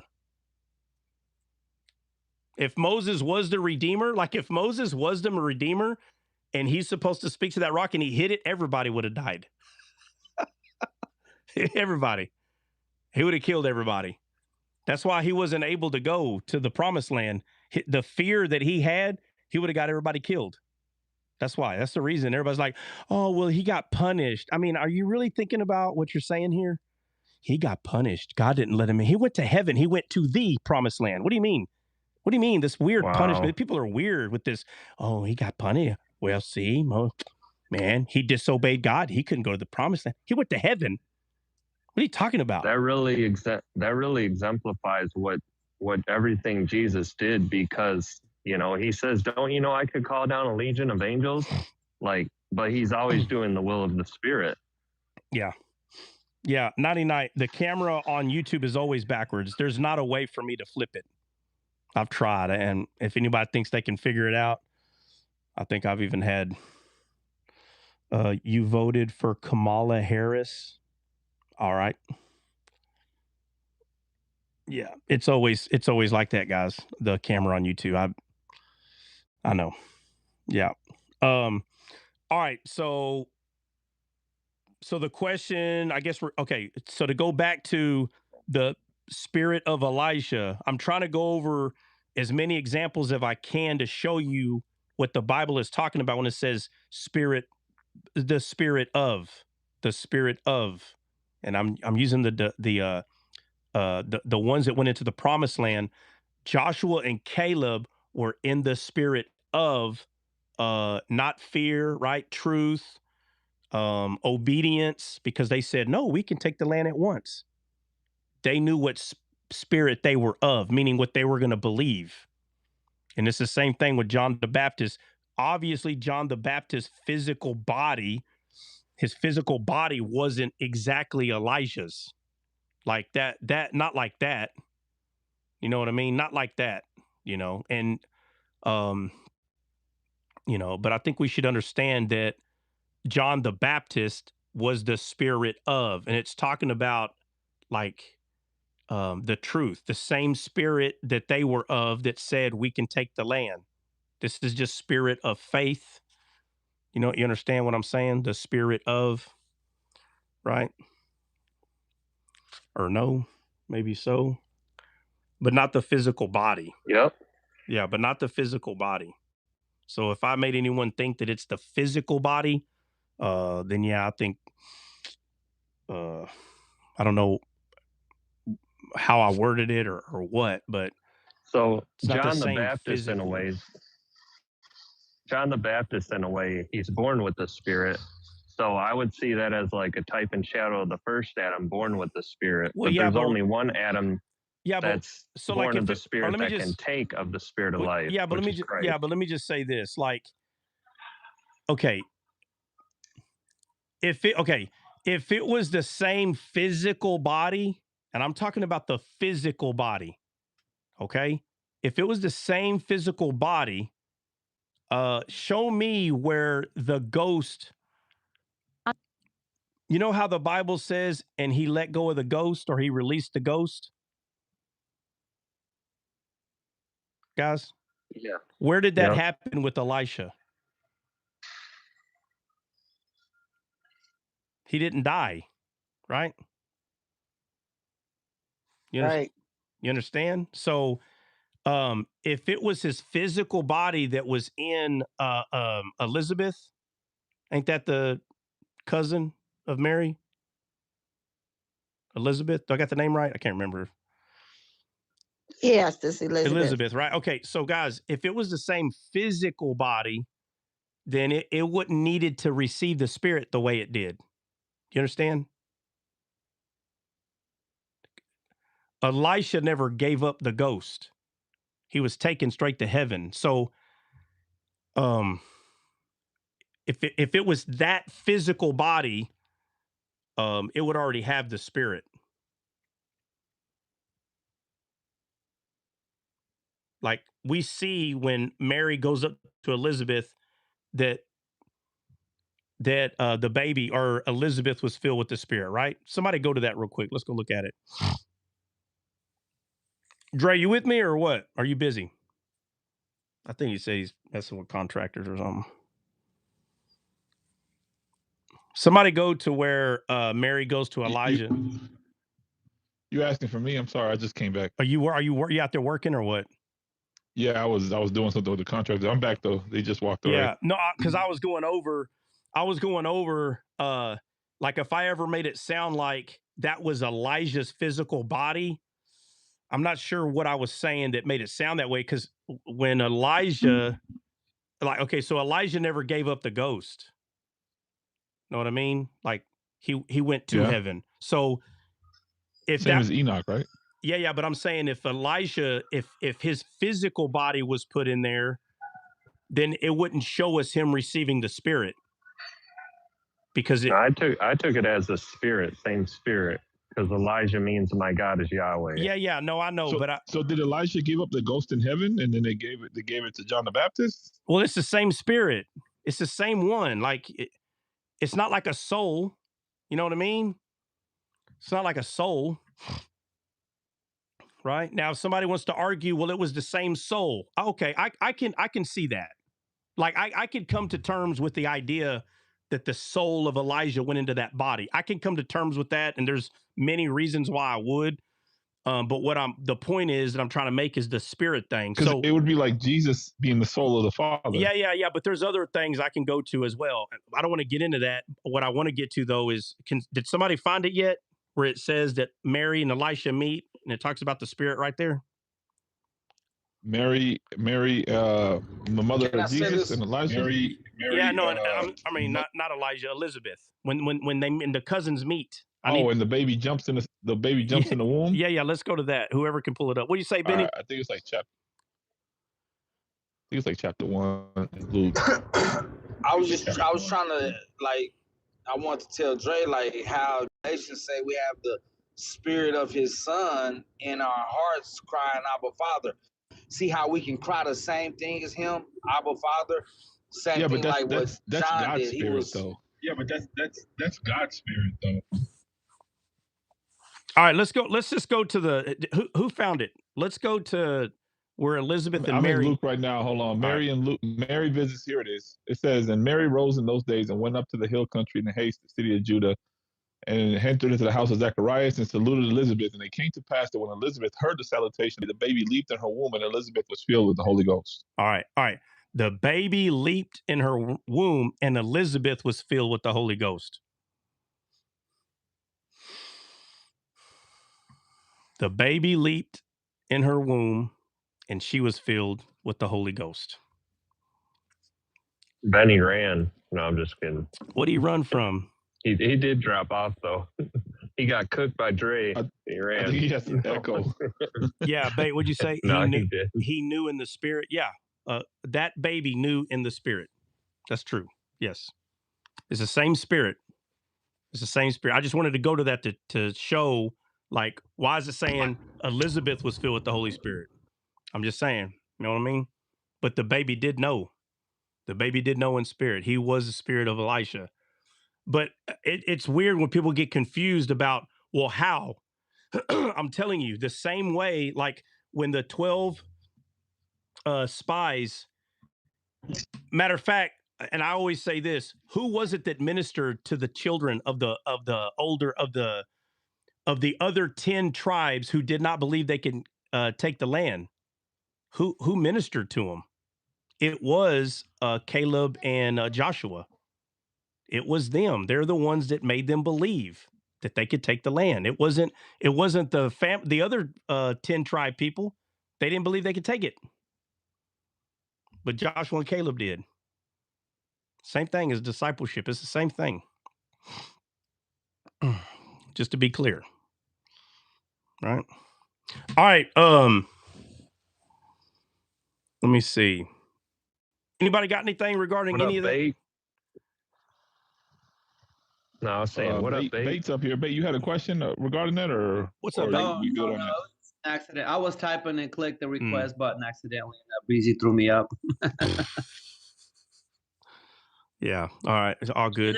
So I don't know where you guys landed with the camel and John and the whole, but it's hard to type your thoughts and for Trot to track because he reads them like it's a random statement. He's like, "Why? Or who was a camel? What?" Well, texting is the worst form of communication, bro. It really is.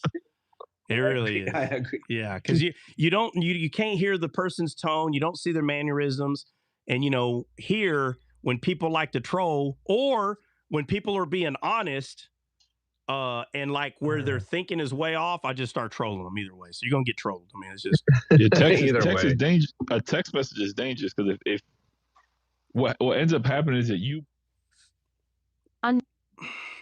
it's because of the way that they're feeling in that particular time. So unless you really know the person's tone, like you will put your own presupposition on how they're feeling about something, and it's not true. You know what's more dangerous?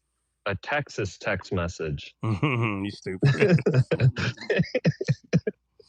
Yeah. Hey, Jude Trey, had a that's question. exactly why you got so many interpretations of the Bible. What you just said.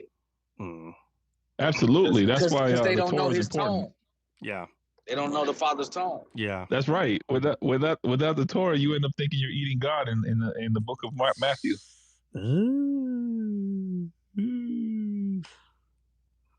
That's why Jesus says, "Blessed is he who's not offended because of me." Yeah. Yeah. What'd you say, Bait? So you weren't here when we were talking about John's raiment, his covering. Yeah, the camel. No. What'd you guys land with the water and the camel? Why she fed the camel first? God dang, you're way back over there. Crap. Well, we never finished it. We jumped over to John the Baptist. You don't have to go over the whole summary. Just No, that's fair. Well, that's kind of where we were at. That's why I went to John the Baptist to show that John the Baptist.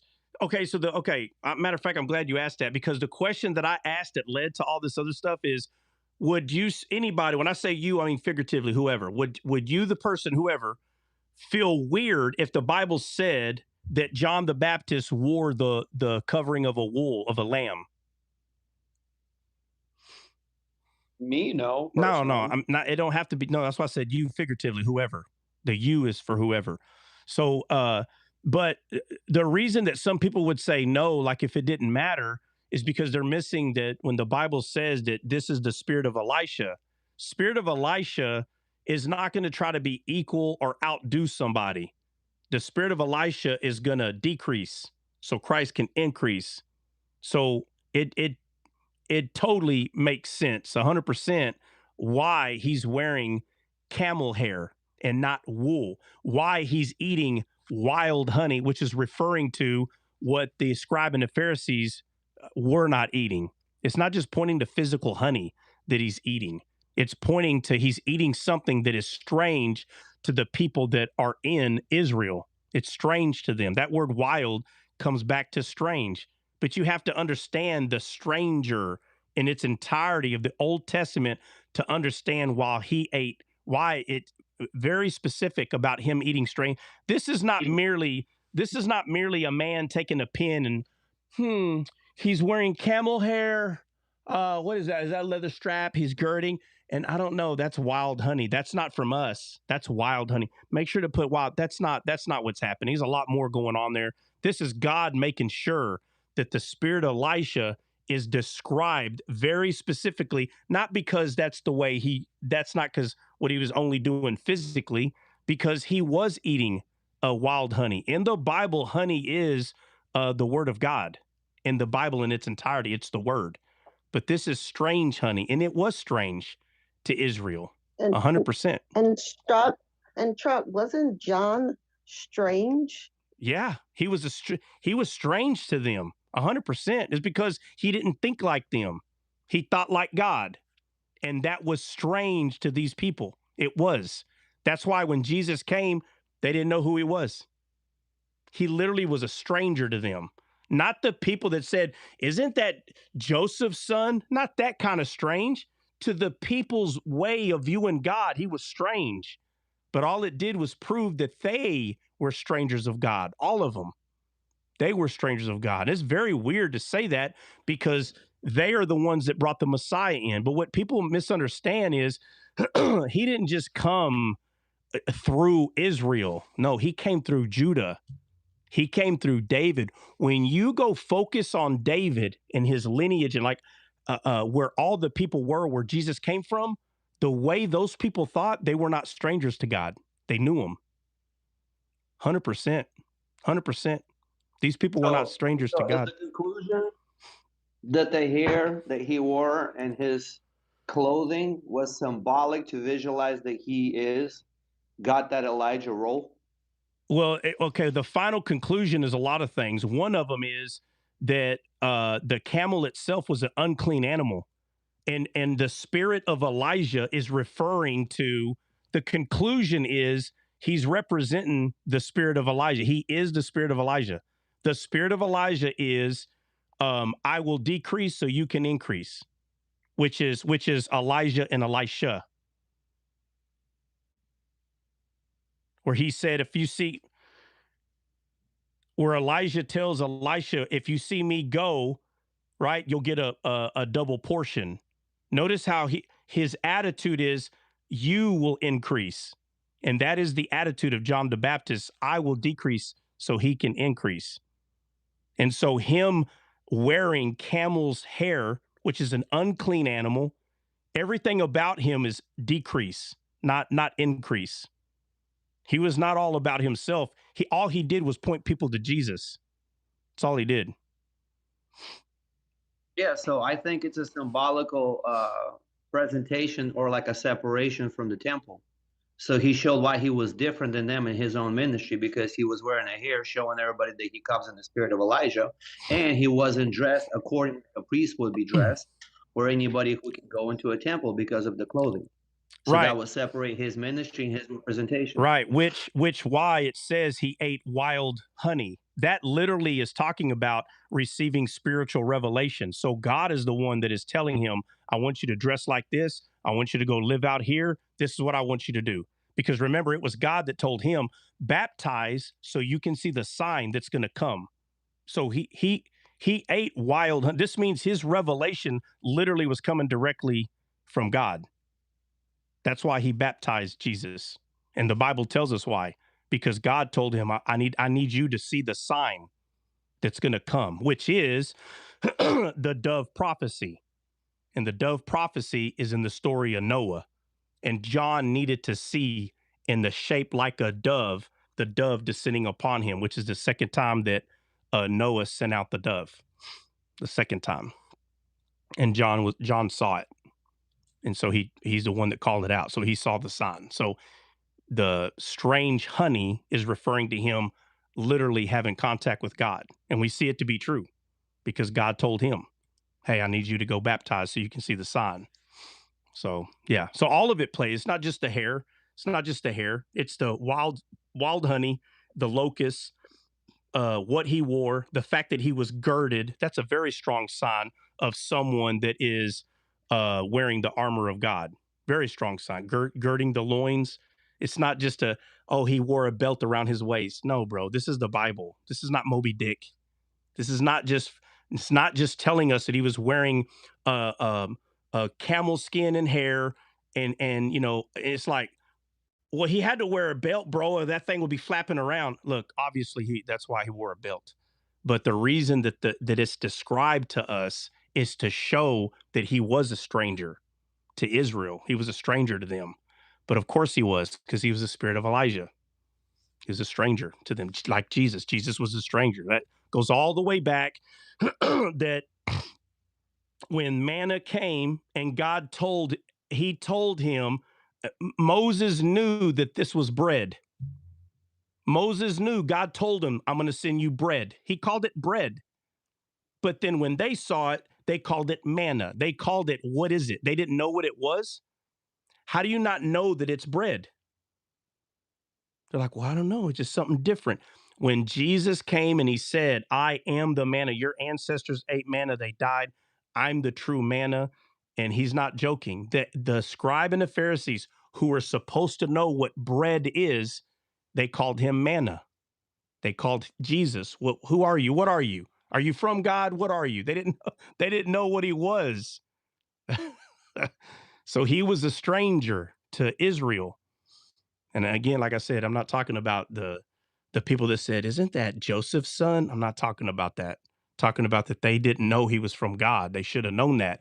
And we're talking about Israel in its entirety, if they were understanding scripture, they would know who he was, which proves they didn't understand scripture. They didn't, because they didn't know who he was. That's why he said, you're of your father, the devil. And he wasn't just talking to the 5 or 10 scribes or Pharisees, bro. He's talking to all of them, because nobody knew who he was. If they would have, they would have proclaimed it. And nobody did, because they didn't know who he was. So, okay, we didn't get to obviously go, but we only did one verse in Nehemiah chapter 2. But it's because when we got to, oh, that's not it. Sorry. Because we're talking about the servant. We're talking about that. And it's important because Nehemiah being sent, you know, all of this plays a part of this whole being sent to do something. And we went to, let's see, the countenance. I got it right here. Where is it? Oh, because it says your countenance is not fallen because you're sick. Your countenance is fallen because the sorrow of heart. That's why I got into all this, because if you do not understand that Jesus is Noah's Ark, those are shadows of Christ, which is God's heart. Jesus is the heart of God. That's why our stony heart's going to be removed, and your heart's going to be replaced with a fleshly heart. And it says, and he's going to write the laws on it. Okay, but this is referring to God's signature. There's 2 signatures in the Bible. There's the mark of the beast, and then there's the mark of Christ. And so our heart, who is Christ, is in us, right? And so if his laws are written on our heart, what does that mean? That means he took a pen and wrote his laws. What does it mean that he's going to write his laws on our heart? What does that mean? Does that mean that he's going to put the stone tablet Torah in our heart? No. He's saying you are it. Right, because of Christ, right? So the stone tablets that was given to Moses was not the fleshly heart, which means it was a shadow of something to come, not the actual thing. The stone tablets was a shadow. Why? Because we all had stony hearts. So to say that the Torah that Moses gave is the same thing as the fleshly heart, you're missing something. They're not the same. They're completely different. One is stone and one's of the flesh. And that flesh is the flesh that the word came in, right? The word became flesh. The word, the law, the Torah, the word became flesh. And that's not what Moses gave.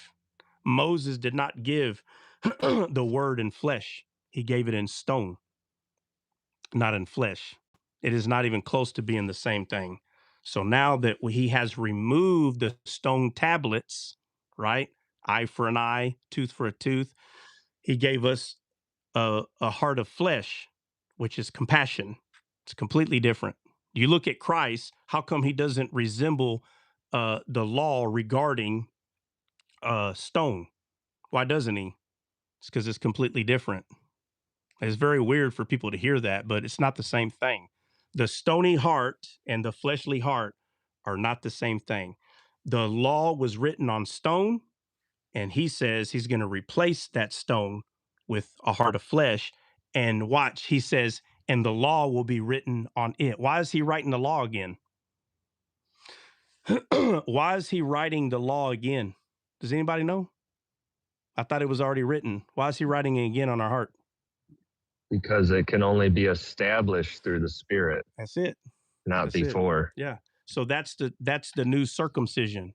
So the stone tablets was to point to the physical circumcision. And now that stone has been removed, and now you are given a new heart, and now he writes the laws on that one. It's not the same law. The first law was written on stone, and that heart has been removed. So he's writing it again, which means the one he's writing is not the previous one. And this is a very hard thing for people to understand. The law that Moses gave was not of the flesh. It was of stone. Let me ask you this, Trot. Yeah. So in Ezekiel 44:9, it says, this is the part where I'm like, I still got my Jewish brain, bro. I try to get rid of it, but it's very difficult. All right, you're still going to heaven. I mean, yeah. I mean, I know that. I just want you guys to be great like me, right? It says those. Ezekiel 44:9 says, "Thus saith the Lord God: No stranger, uncircumcised in heart, nor uncircumcised in flesh, shall enter into my sanctuary of any stranger that is among the children of Israel." Yeah, let's go to. So why is he telling the stranger that he has to be both circumcised of heart and of flesh? Yeah, let's go to it. Where's that at? Is that a 14? Ezekiel 44:9. 44. Yeah. Yeah, let's just go to it. In order to partake in Passover, you got to. Yeah. But let's go to it. Right. So, all right, let's just start at 44. You said verse 9? Yes, sir. All right, so let's start at 1. So 44:1 says, "Then he brought me back the way of the gate outwards sanctuary, which looketh toward the east, and it was shut. Then said the Lord..." By the way, real quick, before you continue, I realized something the other day. When somebody is like outcast, they always go east. Yeah. Which is the west of man, but the east of God. Right. But it just kind of clicked even further because, like, if you look at the like Cain got kicked out towards the east, right? Mm-hmm. And then when you go to the cities of refuge, it says you shall make those towards the east as well. It said it right there. I was reading numbers the other day. I was like, oh snap! It says to the east. Yeah. So it's like when man fails, he has to go east of God, which is west of man. West of man. Real. It's a really weird thing. Is. Like it is. It took me a minute. Like left is always represented like strictness, judgment, and the right always represented mercy and all the which is God's right hand. You got God's right hand, God's left hand, and I went over that the other day, and we'll go over it if you pay attention to Nehemiah. Nehemiah gets the letters, he leaves, and we'll get into it. But it says that he told nobody what he was going to do, but he got up to go do it. He said the only thing that went with him was the animal that was under him. Like, he didn't tell nobody. This goes all the way back to, don't tell your left hand what your right hand is doing. The right hand is Christ. And that's, again, that's what he was being led by, the truth that you need to go over there and rebuild. But he didn't tell the left hand, which is Xerxes, any of those people. He didn't tell, those are the left hand. They would have done nothing but either mocked him or stopped him, but it would have been against God's will. So when the Bible's talking about don't tell your left hand what your right hand is doing, the right hand's always pointing to Christ, right? And that's kind of going back to, like, before I started Descaled, bro, I didn't tell nobody. Nobody knew that I was writing music, that I wrote a couple of movies, that I wrote a bunch of books. I didn't tell nobody. I didn't tell nobody what I was doing. And it was because I understood that right there. So if Christ is doing something, you'll know if he's doing it because it's going to happen. But if you go tell the wrong people, bro, for what? Why do you need to tell them? Why do you need? It's like, I'm not, when I was in service, if we were doing a certain attack, I didn't go tell them I was coming. What? I'm not going to tell. I'm not going to tell, but I didn't tell nobody what I was doing. I was at this school where I met Josiah. He might have been here earlier today. And right before I was thinking about starting it, I only brought it up to him because I knew that he was of the right hand. I knew it. And I said, hey, I'm going to start a show called Descaled. And I want to say it took me a year to actually finally get it going. But I told him, but he's the first person that I can remember that I told this to. I didn't tell anybody. Now, after the book was written, I told a couple of people. I said, hey, I wrote this book. And one of them is family. And they're like, oh, what's it about? It's my older brother. I told him first. I told my younger brother too, but my brother is more kind of like computer animated. Like there's some things in there that he'd understand. But the point is, the whole Bible is showing us these truths. But in Nehemiah, it says he didn't tell anybody, but that why. Because he's being led by the right hand, and the left hand is pointing to the goats, to the non-believers. Why would you tell them what God is doing?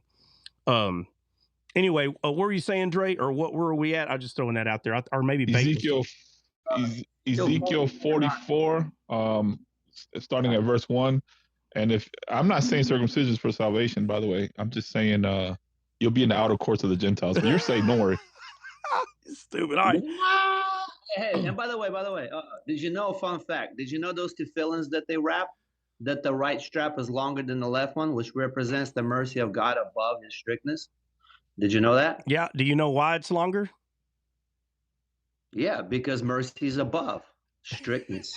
Well, that's part of it. It's part of it, but it's pointing to the wall that goes around the temple. One side is actually longer than the other.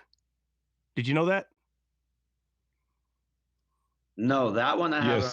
No. Yeah. I actually haven't heard that. No. Yeah. So when the temple was made, if you follow it very specifically, it looks like they're even, but one of them is actually longer because it's representing David's sling.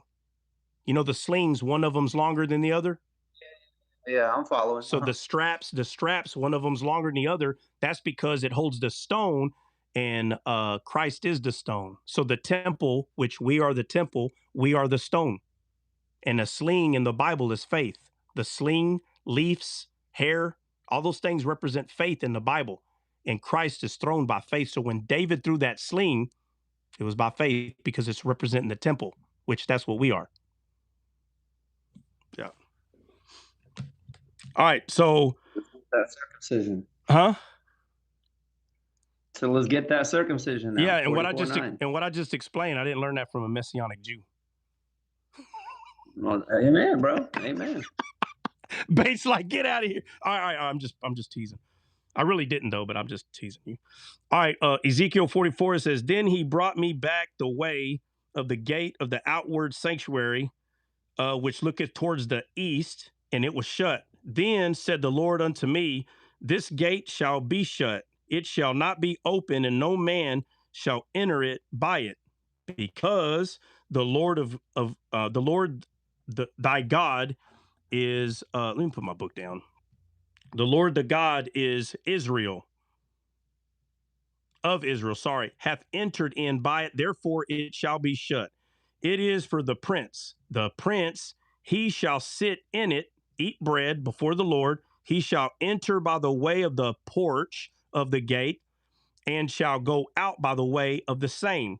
Then brought he me the way of the north, the north gate before the house. And I looked, and behold, the glory of the Lord filled the house of the Lord, and I fell upon my face. And the Lord said unto me, Son of man, mark well, and behold with thy eyes, and hear with thine ears all that I say unto thee concerning all the ordinances of the house of the Lord, and all the laws thereof.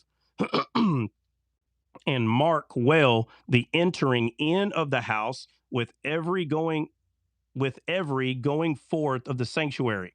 And thou shalt say to the rebellious, even to the house of Israel, thus saith the Lord God of ye house of Israel, let it suffice you of all your abominations. 7.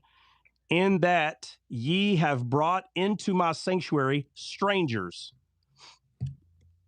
And it says, uncircumcised in heart. That's the first thing it says. It points to the heart first. So they're uncircumcised in heart and uncircumcised in the flesh to be in my sanctuary. And it says, polluted it, even my house, when ye offer my bread, the fat of the blood, and they have broken my covenant because of all the abominations. And ye have not kept charge of my holy things, by ye have set keepers of my charge in my sanctuary for yourselves. Thus saith the Lord God, no stranger, uncircumcised in heart, nor uncircumcised in the flesh, shall enter into my sanctuary of any stranger that is among the children of Israel. And the Levites that are gone away far from me, when Israel went astray, which went astray away from me after their idols, they shall even bear the iniquity. Okay, so the two things that he says, and he brings up the heart first. He says they're uncircumcised of the heart and they're uncircumcised of the flesh. All right, so what's the question? Yeah, so that this is obviously a shadow, but within the shadow, he's making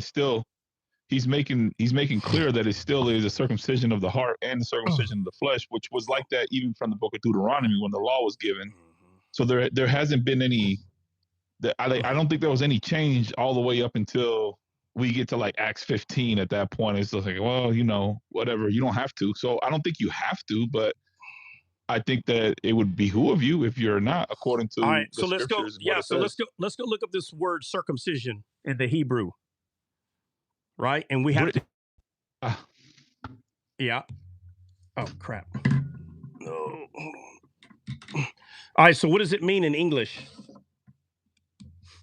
So which one do you want, uncircumcised or circumcised? Both.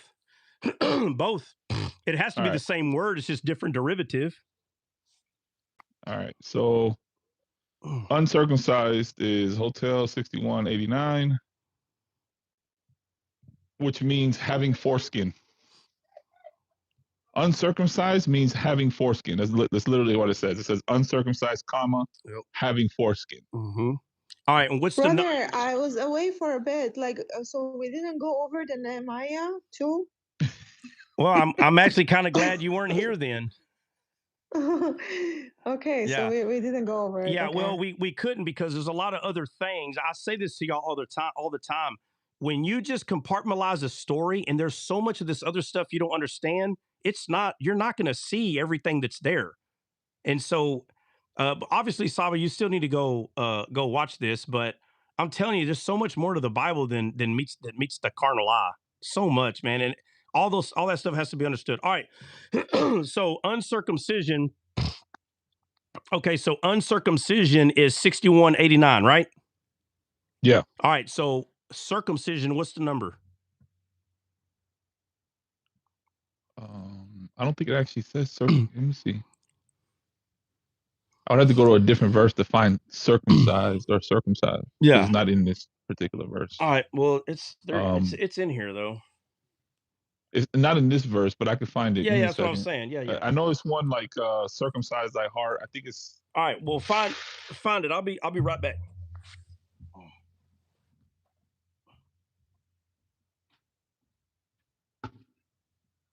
So, Brother Dre, I wanted to ask you something. So, could it be Jews, right? Have you studied about the Zoroastrians' belief? Some of it, like what part? Like, do you know their belief? Do you know their belief? What they believe on? Like, what is their like mindset? Like, what's their core of the religion? What are they called? The what? It's like, the core of the religion, Zoroastrians. I'm not familiar with the rest So with, it's like those it's folks. think good, say good, and it's think good, like say good and do good. That's their core Okay. belief, right? And I'm thinking like Jews, like, you know, they don't think, right, that do they think there's an afterlife? It depends. Like that's a tricky question. If you talk to like somebody like Rabbi Asher, who's like holds the Torah above everything else, in the Torah, I don't think there is any like, it doesn't really speak on that. What? Right. So they think Like that the there is no afterlife, hell and afterlife, like the heaven, it doesn't judgment really is speak here. on it. Like they think the judgment is here, right? No, like it's a.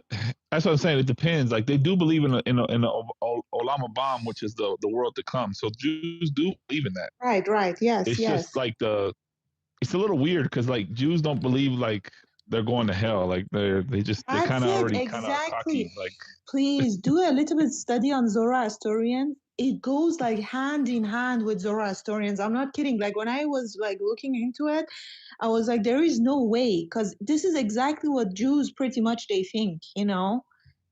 Yeah. And Hey guys, this give was me. the religion Hey, of hold on. that Hey, time. hold on. Give me a second. Man, I think these messages are old. I think they're like 10 minutes old. Kelly, I just seen this right here. Your red question marks. Who has a question? Who had a well, hold if on, they have just a question, we got to let's get through this one no, first, and then I we know. can Well, go to theirs. it doesn't mean I got to go through the question, but I'm trying to figure out who has a question, and I can at least write the question down. I don't have to go. I guess she left. Well, did she put the question in there? Taylor Rogers, your team's going down in the Super Bowl. Where did we get the picture of Jesus? What was the question though? Did she not? Yes, it's in there. Is that it? Where it says, it's obvious I'm not going to get any questions answered. I'm looking. Hello from Seattle. I have a serious religious question. Where did we get the picture of Jesus from? That was a question. Oh my gosh, what kind of question is that? Y'all know Well, it's made up. Nobody has an image of God. no. I think she's talking about. I don't. Well, you're right. I don't know what she's talking about. I don't know if she meant like the picture of Christ, like types and shadows, or the She's Catholic talking about the picture. Catholic Yeah. Jesus, the blonde hair, blue eyed Jesus, Yeah. not the Jewish Jesus. Yeah. Kelly, listen. Honestly, man, don't feel bad. Like if someone is serious, we'll know. If they leave real fast, it's possible they're not serious. Asking if we have. Oh God, hold on, Dre.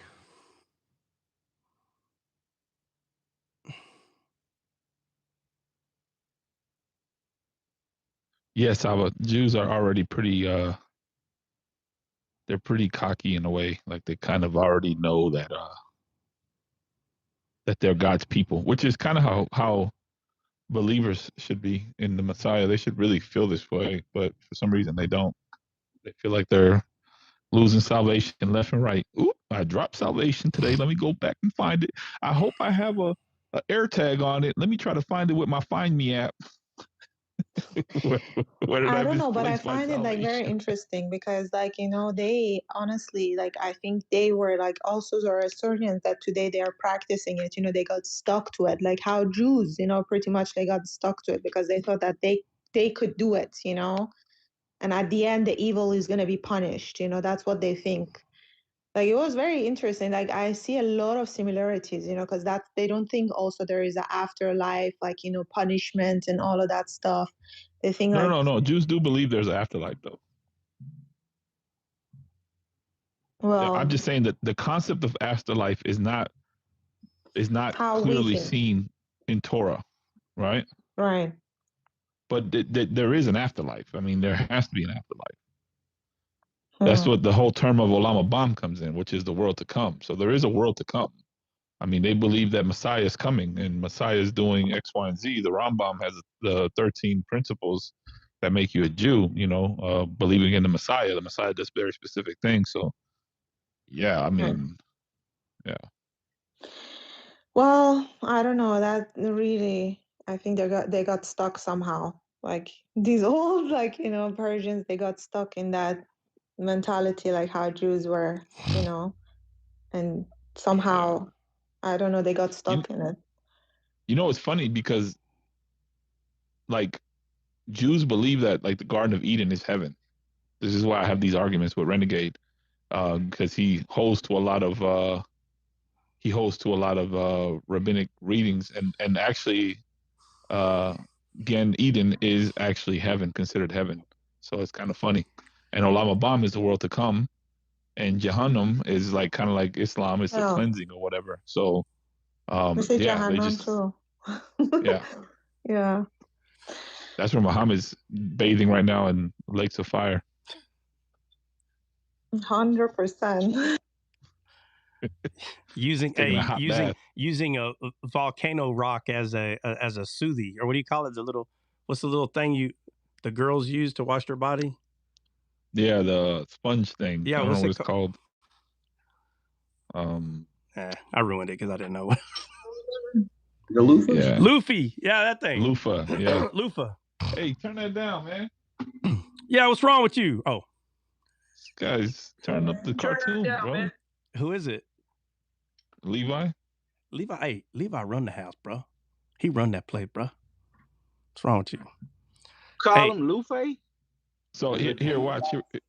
Here we go. So back to circumcision before somebody throws a question in. Don't ask no questions, y'all. You'll just wait for a second. All right. Y'all gonna distract the man. All right. So I had to go back to Genesis for circumcision with Abraham, right? Yep. And the word circumcision is to circumcise, to become clipped. Yeah. Who you gonna What's get the number? clipped What's the number though? What's the number? Hotel 5243. 5243. Okay, so look at the two words for uncircumcision and the one for circumcision. Tell me, how similar are they? Yeah, I got them side by side right here. So circumcision says to circumcise, to become clipped. No. The Hebrew word. The Hebrew word. Oh, the Hebrew word. Yeah. Namal is to be circumcised. And oh shoot, let me see. Uncircumcised is 6189. No, I'm there. I had clicked back. So give me a second. 6189, which is Ariel. All right, so they're kind of different. Yeah, they're very different. Yeah. Wait, Ariel? Did you say Ariel? I'm gonna make fun. Yeah, Arel. Hey, you tell them your name means uncircumcised. You're a Gentile. That's crazy. All right. Okay, so he said. And you know what's funny? The root word of that, it means to remain unharvested. Yeah, unharvested, unfruitful. Y'all a bunch of unharvested goyim. Yeah, that's what it is. That's what it is, bro. Because again, this is all points back to the heart, because our heart is soil. So if you still have a stony heart, then the seed can't go in. But if you have a heart of flesh, now the seed can go in. So that's what I'm saying. The two covenants are not even close to being the same. They're not the same thing. One can take seed, the other one cannot. There is no. Oh, the rabbis literally say that. If you're uncircumcised of heart, you have it literally says. I can't give you all this at once, Kevin, because the Bible. Oh my gosh, y'all stop bringing this guy up, man. This guy don't be paying attention. This is why I get rid of his request. When he has the request in there, y'all just don't, because he's not paying attention. And then you bring him up and he's just talking, because instead of him saying, let me request up when I know I can come up, he just leaves the request in there the whole time, which annoys the heck out of me. But how he does when this he every comes time. up? Because when you come up, you need to press, to be able to come on the panel. It's like even when you're requesting, no? It's a yeah, because what he does is he requests up, even though he knows the panel's full, he'll leave the request in there the whole time. And then what ends up happening is that eventually somebody will drop and a mod will just bring him up. I don't bring the guy up. He gotta be paying. I gotta see him right in the chat or something so I know he's here. And then he comes up and he's having last time he was talking about being some kind of an abuse or something. I don't know who abused you. I was like, what the heck? This guy's just talking crazy, bro. So I'm sorry. So you got 5 seconds. You get 5 seconds to decline it, not accept it. It automatically accepts it after the 5 seconds. No, but every time when he comes up, as soon as he's up, we can hear him. That's the whole thing. Yeah, I know. I was How just is that what we possible? were So when talking about. we request, if we don't press that thingy, so it means that everyone can hear, or there is something like when you come up, automatic. you're not on mute, All right. and so All there's right, a forget button. Christian. I don't want to waste time on Christian. All right. He's not even paying attention to us. All right. So look, try uncircumcised. When you go to the Hebrew Chaldee lexicon, right? It says it's similar to Jeremiah 6:10. Their ears is closed with a foreskin. And then it says, and blah blah blah in Hebrew. It says their uncircumcised heart unto which divine precepts cannot penetrate. Right. Leviticus 26:41. Okay, right there. Ezekiel Hold on. 44:9. Hold on. Divine precepts cannot penetrate. Listen, go back to Leviathan. It is 100% Satan, whose scales are so tight, air cannot penetrate. This air is talking about the Spirit of God. That's what it's talking about, divine precepts. It's the flesh. So the foreskin is your physical flesh. That's what it is. And if that fleshly heart don't get put in there, then there's no way that your physical eyes can see. It'll never happen. Never. No, I think we agree on Oh, that part. okay. What I'm saying is that it clearly says here, uncircumcised in hearts, which is what we agreed upon a second ago. It says, nor uncircumcised of flesh. So it's making a distinction between two different things that must Instead of happen telling me what in it verse is, 7 and verse 9. let me just say what it is. Instead of this, you're trying to point out what they are. So let's slow down and let's look at what the circumcision of heart and what the circumcision of flesh is. Let's do that. Okay, so let's go back to the dietary laws and how many reasons, what are the reasons that you're not supposed to eat pork? Because God told us not to. No, absolutely not. Chew the cud. Absolutely not. Doesn't chew the cud. Yeah. It's they're not chewing the cud, and they have well, yeah. So it's because they don't chew the cud because they have a split hoof. It says although they have a cloven hoof, they don't chew the cud, which means you have to have cloven hoof and chew the cud. There's two, right? Two reasons. Correct. Okay. Well, you can say three because it's a ritual impurity. Now you can't go into the temple. No. God gives us two reasons that you're not supposed to eat of it. There's two. The reason is Grace said blood pressure. That's a good one. Okay. Yeah. So there's two reasons in the Bible, where the actual animal is. It says that the animal has to have a cloven foot and chew the cud. Those are the two reasons. Period. So those are the signs, not reasons. They're the sign. How is that a reason, sir? A reason is something hold on. What do you want to call? Hold on, babe. You want to call it a sign? Well, okay. So how do I know that this animal is unclean? The sign is to chew the cud and doesn't have what it's supposed to have. Right. So where's the disagreement? So you agree that the sign is because they don't chew the. I'm saying that the reason is spiritual. It's not a physical. Okay. But the sign is physical. Okay. Hold on. But just to make sure we're on the same page, when you go to the animal, the signs is cloven foot and chew the cud, right? Yes, sir. I agree 100%. All right. So how many signs are there? For the animal? Yeah. Yeah, two. All right. So we're in agreement. So we're not in disagreement, right? Yes, we're not in disagreement. All right. So right here in Ezekiel 44:9, there are two signs. What are the two signs? They got to be circumcised of the heart. Circumcised, right. All right. There's two signs. So why am I bringing up the pig? You tell me. Two signs. That's why I'm bringing it up. If we cannot see that the shadow pig is a shadow and the swine today is a human, if you cannot see that, you're not going to understand what these two signs are right here. Not going to understand. If you cannot understand that in the Old Testament, trees is representing in a lot of places people, if you cannot see that, then you cannot see that Jesus is the tree of life, which means you cannot see that you yourself is a tree. And if these things are not understood, whenever you read Ezekiel 44:9, unknown call. if those things are not understood and you read Ezekiel 44:9, you're going to see the heart and the flesh different. You're not going to see it as a sign. They have to be seen as signs. A sign. We're still in the Old Testament. Ezekiel, Old Testament. So, yeah, it says the physical circumcision shall be a token unto you. We went over tokens a million times. Yep. Forever. It says a token forever. Yep. Forever. The sign of the covenant with Abraham prior to the law. Right.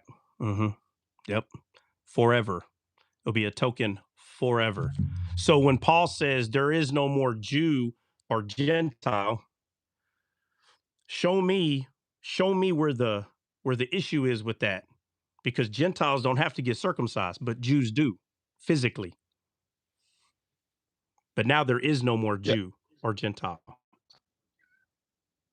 Yeah, but he's talking about like as far as the circumcision of the heart is concerned, because he also says there's no more male, no more female, there's no more slave, no more free. We're all one in Christ Jesus. So in context, okay, so in context, he's talking about like circumcision of the heart is for everybody. Right. Exactly. But if we're going to say that this circumcision right here is referring to the flesh forever, then show me how there's no more Jew or Gentile now. Because now there is no Jew or Gentile. But that's my whole question, because even within Ezekiel, we just read it, it just says that you have to be circumcised of both heart and flesh. It makes it very clear. And this is a foreshadow of things to come, because we went over this prince before. All right, so when I read this, I said, hold on, bro. He ain't just saying the heart here. He's talking about heart and flesh. Both heart and flesh. So does the circumcision of the heart lead you to the circumcision of the flesh? Okay, so obedience? That because means, that's what. All right, so the question is, what is the circumcision of the flesh? What is that? We already went over what the word. What? It's what he says right here. Like, you will cut the foreskin of your skin of your, you know what? Yeah. So, all right. So the Bible. Covenantal sign. Covenantal sign forever. It's just a covenantal sign. Right. Okay. So, why does the Bible? Okay, let's look at how the Bible, in its entirety, tells us that our flesh is enmity to God. It's enmity. Is that true or not? Yeah, of course. Okay. And then Paul says, and many other places, that we have to die to the flesh, die to it. When you cut the foreskin of the genital area, doesn't that thing that was cut away die? It dies, right? I sure hope so. All right. Yep. So if there's no more Jew or Gentile, if there's no more of that type of separation, but Paul is still talking about a flesh that has to die, and he calls it your flesh, which is the carnal mind. That's the flesh that's being spoken of in Ezekiel. That's why that is still talked about throughout in its entirety. It has to die. I can concede to the circumcision being a covenantal sign, and meaning you cut yourself off from this world, so you're separating, so now you're sanctified, like you're separating yourself from the rest of the herd. I can concede to that, but that's what Ezekiel's talking about. I can't agree to that, because this here is laying out a premise for temple and a temple service. Yeah, well, it's easy to understand why you can't concede to that, because you're not seeing it as a shadow. You're seeing it as an actual thing. So when we look at the swine, right, that we're not supposed to eat, is that a shadow or is that an actual swine today? Bait. You want me to answer? Yeah. I would say it's both. Okay. So, all right. Okay. So let me ask you this. No, it's cool. It's cool. No, right. the swine. Look, the swine. So let me ask you about the swine. Let's say today's the day that God is telling us, right? Let's say whatever year that was, I could care less, 4,000 years ago, or 1, 2, 3. Yeah, about 4,000 years ago, or whatever. When that law was given, not to eat of the swine, if I was to look at you and say, hey, is that talking about pigs or people? Would you say both? Back then, I would just say pigs. All right. Okay. So, but why wouldn't you say both back then? Well, the rabbis actually, the sages of old actually do say it's both. That's actually in the Talmud from way back in the day when they wrote that. That's part of it's in Yevamot 79a actually. Okay. So they would say both the day of? Yeah. Apparently that's what they believed is that it was both like, that's why they considered, that's why even Jesus considered like the woman, okay, you know, yeah, a dog and so on and so forth, and Gentiles were considered swine as well. So like you weren't supposed to, like, if you go real deep into some of the thoughts, they actually talk about that, but it's not something that's normally understood. Right. Like if you All right. ask a Jew today, like right now, that's unstudied, they're not going to say that. But if you go study the sages, they do talk about Okay. it. Okay. So when Abraham was going to take Isaac to get sacrificed, is that a shadow or is it both? It's both. He was about to get sacrificed, but he didn't. No. And I'm asking. No. I'm talking about the promise. Isaac was the promise. Was that Christ too? Or was he just? What do you mean? I'm confused. Okay. So was Isaac a shadow of Christ or not? Yes, of course. Okay. So is he both? Is he the shadow and the actual? No, he's not. No. Okay. So it's real simple. Like there is going to come a point of time where you're not going to be able to say both. And the reason you're not going to be able to say both is because nobody can say that any of those things that were shadow was the actual Christ. You'll never be able to say it. And because it's not the actual, then it's just a shadow. And so it's very convenient to call everything both. But when we get to Isaac, when we get to other people that are shadows of Christ, you cannot call it both. Which means the reason that people want to call it both today is out of convenience, not because it's a fact. So if all of them are both, then Isaac's both the Messiah and the shadow. You can't have it both ways. The reason I don't think all of it has to be the same way. Like me personally, right? This is my understanding. Because even when you look at, like, when he says this will be a token and a sign forever, that's God making that very clear. Like he's not saying, hey, this is a shadow. No, he said. I don't know what happened. Dre, you're muted for some reason.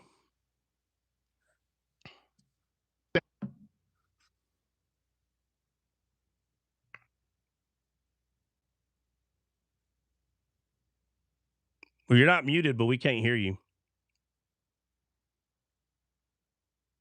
Sorry, I got a phone call. Okay. So I was saying, like, so yeah, I got a phone call. It just kind of threw me off. But yeah, so I was saying, like, like when he says this will be a sign for you forever, like that's God making a clear commandment. Like, but the shadows is not a clear commandment. That's an understanding that it's a shadow of both. But the shadows are not commandments. Like we know this. Like this is just, that's what we call the pashat of the scripture. Like the plain reading of the scripture says, this will be a sign unto you forever. Yep. So forever. But for when you forever, talk about like signs, like shadows of Christ, but again, it's not right. But again, the forever is the thing that is going to be forever. Talking about eternity. So when Paul says that there is no more Jew or Gentile, when he says there is no more Jew or Gentile, that means at that moment, the only thing that is lasting is the forever, which is eternity. So circumcision of the Gentiles is not an eternity thing. Oh, I agree. It's not salvific. We said that from the beginning. Okay, so again, the only thing that is eternity is the thing that is eternity, which is something that is not corruptible.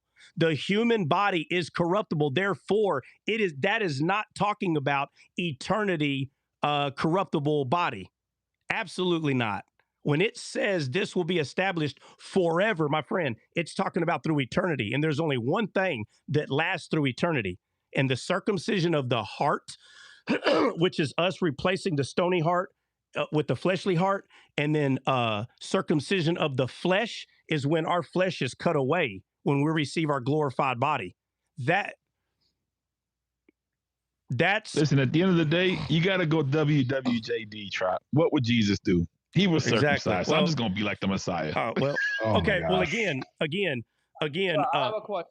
Yeah. Quick question. Do you believe in a 1,000-year reign and the temple being there and that Jesus reigning as a king? over the whole earth. Do you believe in that concept and in the Bible? Well, I mean, that's what the Bible says. Okay, so if you believe in that concept, then you have to understand that when that temple gets reestablished, he reestablishes the order of the temple. Okay. Who was the order of the Well, temple? hold on. Before we get into any of that, we're talking about the temple, right? Correct. Yes, sir. Okay. That's what Ezekiel is writing. Okay, so right. Is Ezekiel writing about a physical temple?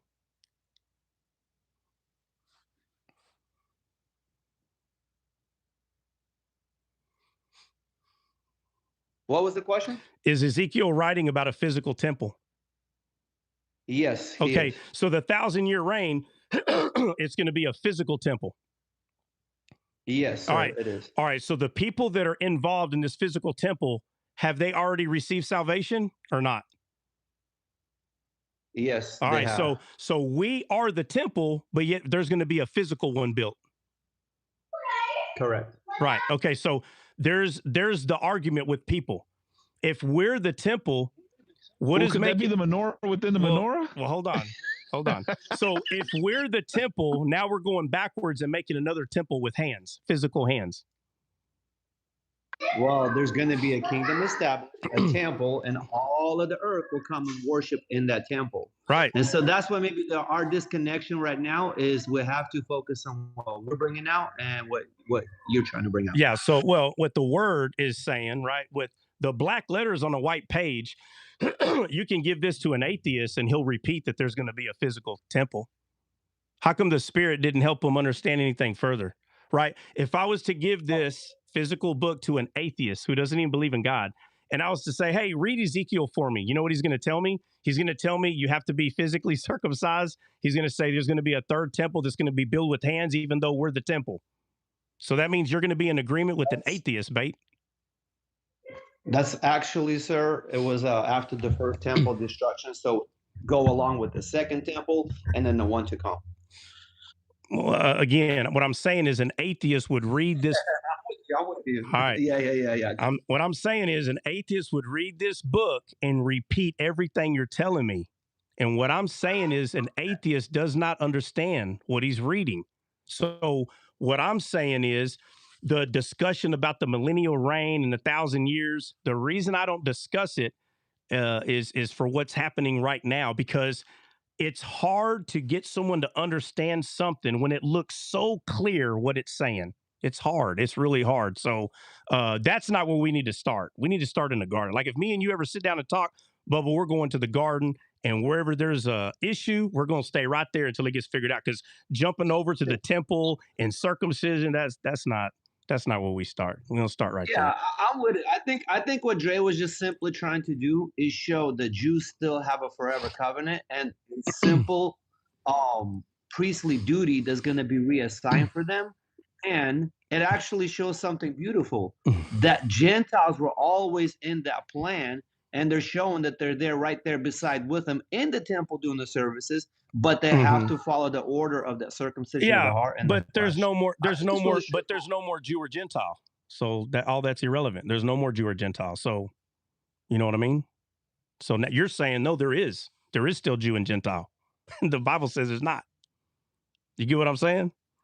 There's not for salvation, sir, but not for temple services. There's a difference. Well, I mean, again, because you talk of salvation. So salvation, yes, I agree with you 1,000%. And I don't know if you heard me because my phone connected to a different device. Yeah. I was saying that it's actually highlighting something beautiful, saying that when the temple is there, that, Gentiles do have a plan and they can come and serve right beside the Jew in the temple, but he has to follow the order of circumcision of the heart and the flesh. Yeah, it's actually a beautiful thing. Well, I mean, it's a beautiful thing if you're looking at like heritage, or if you're looking at what's the word? Culture, then it's a beautiful thing. But what the good news is because there's no more Jew or Gentile, and we are the temple. There is no serving a physical temple next to Jews, because there is no Jew or Gentile. We're all grafted in. You understand? So, I mean, but read your huh? What? read the comment. Oh Lord, just tell me. Just tell me. Okay. Why did Paul say, "Do not boast against the natural branches"? Right. So what is boasting? Telling the truth is not boasting. No. Okay. He said why. Give that warning. That's it. Well, He's first not of all, saying you're boasting. yeah. Why. But first off, boasting is foolish. So that's why boasting is foolish. But telling the truth is wisdom, not boasting. Right. So there is no Yeah, Jew. nobody's saying Yeah. boasting, No. brother. I'm just saying. I'm just saying. Why does Paul give a warning? Well, I mean, you don't have to say it, but if somebody's asking that question, then they are saying it. Whoever it is. So, but again, where we need to start, bait. The full question, you told me to read it. It says, why Paul says not to boast against the natural branches if no Jew or Gentile. That's the question on the screen. If there's no Jew or Gentile. Yeah, so like the distinction, like Paul's making a distinction between a natural branch and a wild branch. Yeah. But again, Paul's the one that said there is no. I'm gonna smoke whatever y'all are cooking over here real quick. I don't understand how this question's even asked. It's a very simple thing. So someone is saying that Paul is saying they're still Jew and Gentile and don't boast against them. That's not what Paul is saying. Paul made it clear that there is no Jew or Gentile. So if the question is asked out of ignorance, then the answer is actually very simple, because what Paul is saying is the Jews didn't know they were going to get cut off. So he's saying if the Jews who are natural didn't know they're going to get cut off, Gentiles, be careful, because you don't know if you're going to get cut off. But it has nothing to do with they're still Jew or Gentile. He's saying that the Jews didn't know that this was going to happen. So don't boast because you don't know what's going to happen. Very, very elementary question and answer. But I'll say this. Bait, I'm telling you, you need to come over here so we can start at the very beginning, because hopping in the center. The get together you guys are having? You definitely need to come, because hopping in the center is not where I'm going to start. We're going to start at the very beginning, and then we'll see where the problem is, because the problem's not over here in Ezekiel, millennial reign. That's not where the issue is. It's in the beginning. That's where the problem is. So, but it wasn't my question, sir. It was my inclusion of my interpretation of what I read and see. But the question, Dre's actually the one that posed it. Yeah, I don't care. I don't care who asks it. It don't matter to me. I understand what Tri's saying. I bring myself up. I'm always going to argue with him a little bit. You see what I'm saying? That's all good. Because I'm always going to have that deeper vision. Well, it's because we haven't met in person and talked about it, bro. Right? That's the reason. And plus, there's nothing wrong with having a. Yeah, but there's nothing wrong with having a different view, because people are going to believe what they've been taught, or wherever they are, but the argument is what's not important, right? So it starts becoming immature and unedifying when the focus is arguing, right? So like if someone doesn't talk to me directly but they'll argue with me directly, it shows immaturity. You know what I mean? But you come up here, and I know you're not trying to argue, but there's going to be disagreements, because you're a messianic and I'm not. So there's going to be disagreements on how we're viewing what the Bible is saying. But what I'm saying is, a man will talk to you directly, right? But a coward will argue with you from afar. So I appreciate you coming up here. And I don't think you're a coward at all, because you come up here. So, but again, it's easy to start an argument and fight. What's hard is to make friends with somebody. That's hard. You could tell when someone's a coward because they won't make friends, but they will make an enemy very quickly, right? So I always appreciate you coming up here 100%. And I'm being serious. Whenever the guys come, I'm really telling you to come up here so we can talk about it. But again, hopping in the middle of the Bible, and that's what children do. We start at the beginning. Exactly. We start at the beginning. We'll go through it and we'll kind of see, okay, well, I see why you say that. And you'll see where that starts, but starting at the end. So do you think God created Adam with foreskin, knowing he was going to fail, and eventually was going to come to cut it off? Like, what was the purpose of creating the foreskin? So the question would be, did Adam need to be circumcised? That's the question. Did he need to be circumcised? Well, not until he failed. Until he failed. Oh yeah, that's gonna be a long discussion, but it's actually a pretty fun one. You start getting into the belly button, and people start asking some. That's actually a good point, though. That is a good point. Yeah.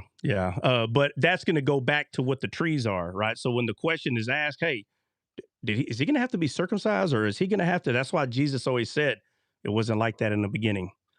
It wasn't like that in the beginning. What? The Catholics believe that the circumcision, the Brit Milah, the token, is a sign of judgment of God against Jews. This is why I vehemently, that's. So if Paul would have never said nothing, people would have just been getting circumcised. Oh yeah, that's why when I talk about repentance and confessing Paul should have sin, shut his mouth and let us continue to Judaize. Well, he couldn't because he had to tell the truth. But but he did circumcise Timothy. Well, though. He did of course, Timothy, of course, so he wasn't against it. No. It's the same thing. Water baptism. You want to go get dunked every weekend? Go ahead. I'll see you in heaven. Okay. It's just there are things that are salvific and there's things that's not. And the one thing that the flesh is good at doing is it doesn't want to be cut off. That's why we have to cut it off. And this plays a huge part in the flesh circumcision that people just don't want. First of all, it's not something easy to admit. It's not. But this is why Paul talks more about the flesh. This is why Paul talks more about it being enmity to God. That's the thing that has to be removed. That's the reason that he keeps talking about this. Okay, it's the complete reason. It's just hard for people to accept it. But it's not wise to argue about it. I think it's foolish actually to sit there and just keep bickering and asking questions and trying to get someone to get in the fight with you. Like it's very childish, 100%. And that's why we don't do that here, right? But I always appreciate Bait coming up. I don't have an issue with Bait having questions about why I view things. I don't have a problem with it at all. At least he's asking. You know what I mean? But you just got to be careful because there's some people that they're not just asking, they're taunting and they want to fight. And that's when you, right, got to cut off the flesh and know that someone is in their flesh and they're trying to get you in yours. You have to be able to know how to separate that. If not, then, where's wisdom at then? So wisdom ain't even here? No. It's here. It's here on D-scale and it'll remain here. Just for the record, there's only one person that taught me how to D-scale, and that's Christian above me. I didn't even know he was back. I didn't even know he was back. Christian, can you hear us or what? I didn't hear what all I heard was Christian above me. So all right. I am here though. Yeah, never mind then. Yeah. Bait, I'm being serious, man. You need to make a way and come down here, bro. You need to come down here and you'll understand a lot more. It's just these lives, if you're not careful, bro, they're prone. I don't know how else to say. They're prone to bring every demon in your county inside this thing if you're not careful. So wisdom still has to play a part, and you got to be able to kind of harness your emotions. And I ain't talking to you. I'm saying whenever someone's running alive, you have to be able to harness your emotions, bro. If not, that's why these lives get all nuts. They're all over the place. There's a bunch of them. You can go and find one right now, and they're yelling and arguing, and there's hate. There's no forgiveness on no side, by the way, and there's got to be order.